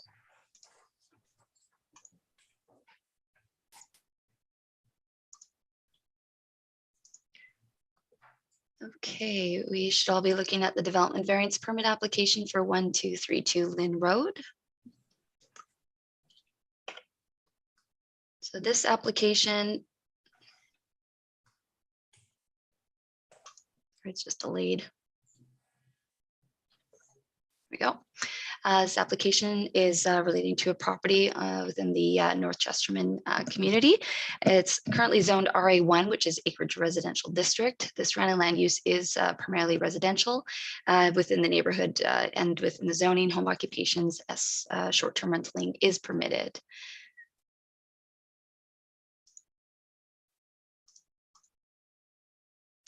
So the proposal is to vary both the rear and side yard to permit the siting of a caretaker cottage within the current garage footprint. So this was a little bit of a challenging report to evaluate in that given that there was no design that was submitted for consideration as the applicant, was sort of trying to determine the feasibility of even moving forward with the design, given whether the use of the space would be permitted. And so the evaluation was based on two outcomes. So we explored whether or not this would be a garage conversion or whether it would be a new construction of a caretaker site within that footprint. So there is, as mentioned, there is currently a garage on site, as seen in the photo here. So the construction of the caretaker cottage generally aligns with the OCP objectives. So I speak to the construction of a caretaker cottage within this zoning. The siting is the question here. The current structure, sort of in reviewing this application, was determined does not conform to the zoning guidelines for an accessory building, which is what this garage is defined as. And so a variance to convert this garage into a caretaker cottage would require the variance of both the side and rear yard. And I have included this a bit of a plan. Oops, here we go. A plan to show sort of the general area. So within that red boundary, that is the current, under the current zoning, the setbacks as they apply to dwellings. So as you can see, the accessory building is well outside of those boundaries, and the 0.57 meters to the property line is actually out of conformance with the siting required for accessory buildings. So it's already out of conformance, and then in order to build the caretaker cottage, it would be significantly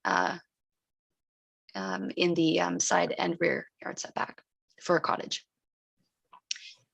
Notifications for this application were mailed and delivered to property owners within 60-meter radius 10 days prior to the date.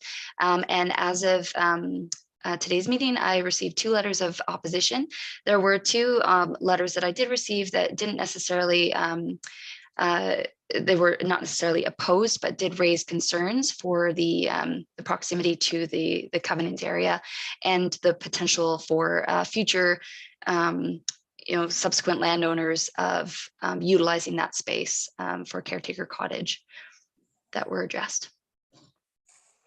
The covenant that I'm speaking to is reflected here with the bold border. So this is a covenant area that was identified as a wildlife corridor. It has ecological significance, and this was established during the subdivision of this neighborhood, in terms, recognizing that there was a need for creating that corridor for wildlife, and so it is currently being maintained as a vegetated area.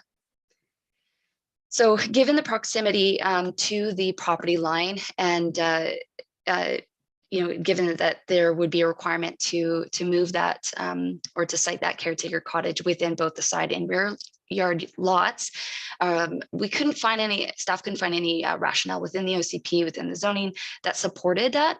There were some provisions that would have come forward. The setbacks were established essentially for privacy, for security reasons, and also to maintain some ecological integrity. And so the siting of a caretaker cottage was of concern to the neighboring properties, given that it is within that proximity to the covenant, that vegetated area, as well as being that close to the property line, and maybe reducing some privacy. So I'm happy to answer any questions you may have in regards to the report. Okay, looking at council, does council have any questions about this, or can we move straight to the recommendation? Straight. Okay, Councilor Chalmers, would you go ahead? Yeah, I'll move that the application for a development variance permit to vary part 18.6.3 of the District of Tofino zoning bylaw number 770/1997 to reduce the rear yard setback from 9 meters 30 feet to 0.57 meters 1.87 feet, and part 18.6.2 of the District of Tofino zoning bylaw number 770/1997 to reduce the side yard setback from 4.5 meters 15 feet to 1.9 meters 6.23 feet on lot 1, district lot 132, Clawfoot District Plan VIP 53289, PID 017-539-838 be denied. Seconded by Councilor Anderson. Any comments from council? All in favor? Seeing none opposed, motion is carried. I'm just wondering about the time. We have one more presentation here, but then we do have to get into closed session. So let's have a look at the time. If we can get through this one quickly, we'll go ahead. If not, then if council expects debate on this one, then I'd like to table it until a future committee. Or carry on. Okay, go ahead, Ms. Patterson, for development permit for 200 Campbell Street. Okay, thank you once again. Just going to share my screen. All right, so we should all be looking at the development permit application for 200 Campbell Street. So this is a development permit that has been presented to the design review panel. So today we are just looking to council for final approval of the design elements. And then there is a second part in which that staff will be requesting direction on moving forward with the development agreement for the access. So the subject property is 200 Campbell Street. It is at the end of Campbell Street and is actually at the very tip of the Campbell Street Phase 3 upgrade project. So the downtown core 5 comprehensive development zone was developed specifically for this lot. There was a rezoning application that was initiated over 10 years ago that subsequently has just gone through. And so you're all probably very familiar with this application, that you've seen a rezoning as well as the development permits come forward. So it's within the downtown Campbell Street DPA, which is number 2. So that's what we're addressing today. The proposal is to construct a 10-unit condominium as per the design presented to and approved by the design review panel. And so council would have seen the design specs. The second part of this proposal is that request to enter into a development agreement for the use of public property to access the building off of Campbell Street. So I did want to note that there was no legislative requirement for public notice for this development permit, nor was there a requirement for the requesting permission to move forward with the development agreement. That being said, if there are people, I know there are members in audience that may feel that their interests are affected by this. And so there's 2 ways that they may engage. There's currently the phase 3 Campbell Street development that is on talktofino.ca that does incorporate the driveway access in anticipation of the potential for this development to have gone through. So the design itself for that phase 3 is not changing as it's been presented to the public through that consultation. And then secondly, because this is a preliminary request for a development agreement or to move forward with an agreement, there is still an opportunity to address mayor or write a letter or address mayor and council with your concerns. So some evaluation highlights. Generally, the design aligns with the DPA guidelines. That's all that is required, is that we find that the design specs generally align. They don't have to meet all the marks. The proposed driveway also aligns with the downtown vitalization plan that includes public access to the foreshore. So as you can see in this image, that driveway access will include that public access and to the foreshore, that beach that is currently underutilized, as sort of seen in this image here, which is currently covered in invasive bramble. So 2 recommendations today: one, that the development permit for Templar Place at 200 Campbell Street, number 0922, be issued, and that staff be given permission to proceed with a development agreement for further council consideration for the development of the public land for beach and driveway access. And available for questions and comments. Okay, I'm going to open up to council for brief questions for this part, if there are any. Councillor Anderson. After the driveway would be created, would it be the district's responsibility to maintain and both take care of it and maybe replace it in the future if it would became it's on public property? The private the development would develop it, but then it's back on the taxpayer to maintain it, replace it if it falls apart, all that stuff. Thanks for your question. That's definitely a valid concern. This is something that would be addressed in the development agreement. So right now, there was preliminary talks, just to, wanted to really explore whether this was even a project that was feasible. Knowing that we were in the works with the phase 3 Campbell Street project, this came to the table relatively early, but a lot of those finer points have not been addressed. And so for the Campbell Street phase 3, there are two sets of plans, one with this driveway access and one without. We would definitely like to cover any of those concerns. Obviously, the design itself would have to meet district design and specifications, and so there would be a level of standard that we would expect from this development. That's my main concern, is that if we're going to allow it, that we're not incurring future costs for the district.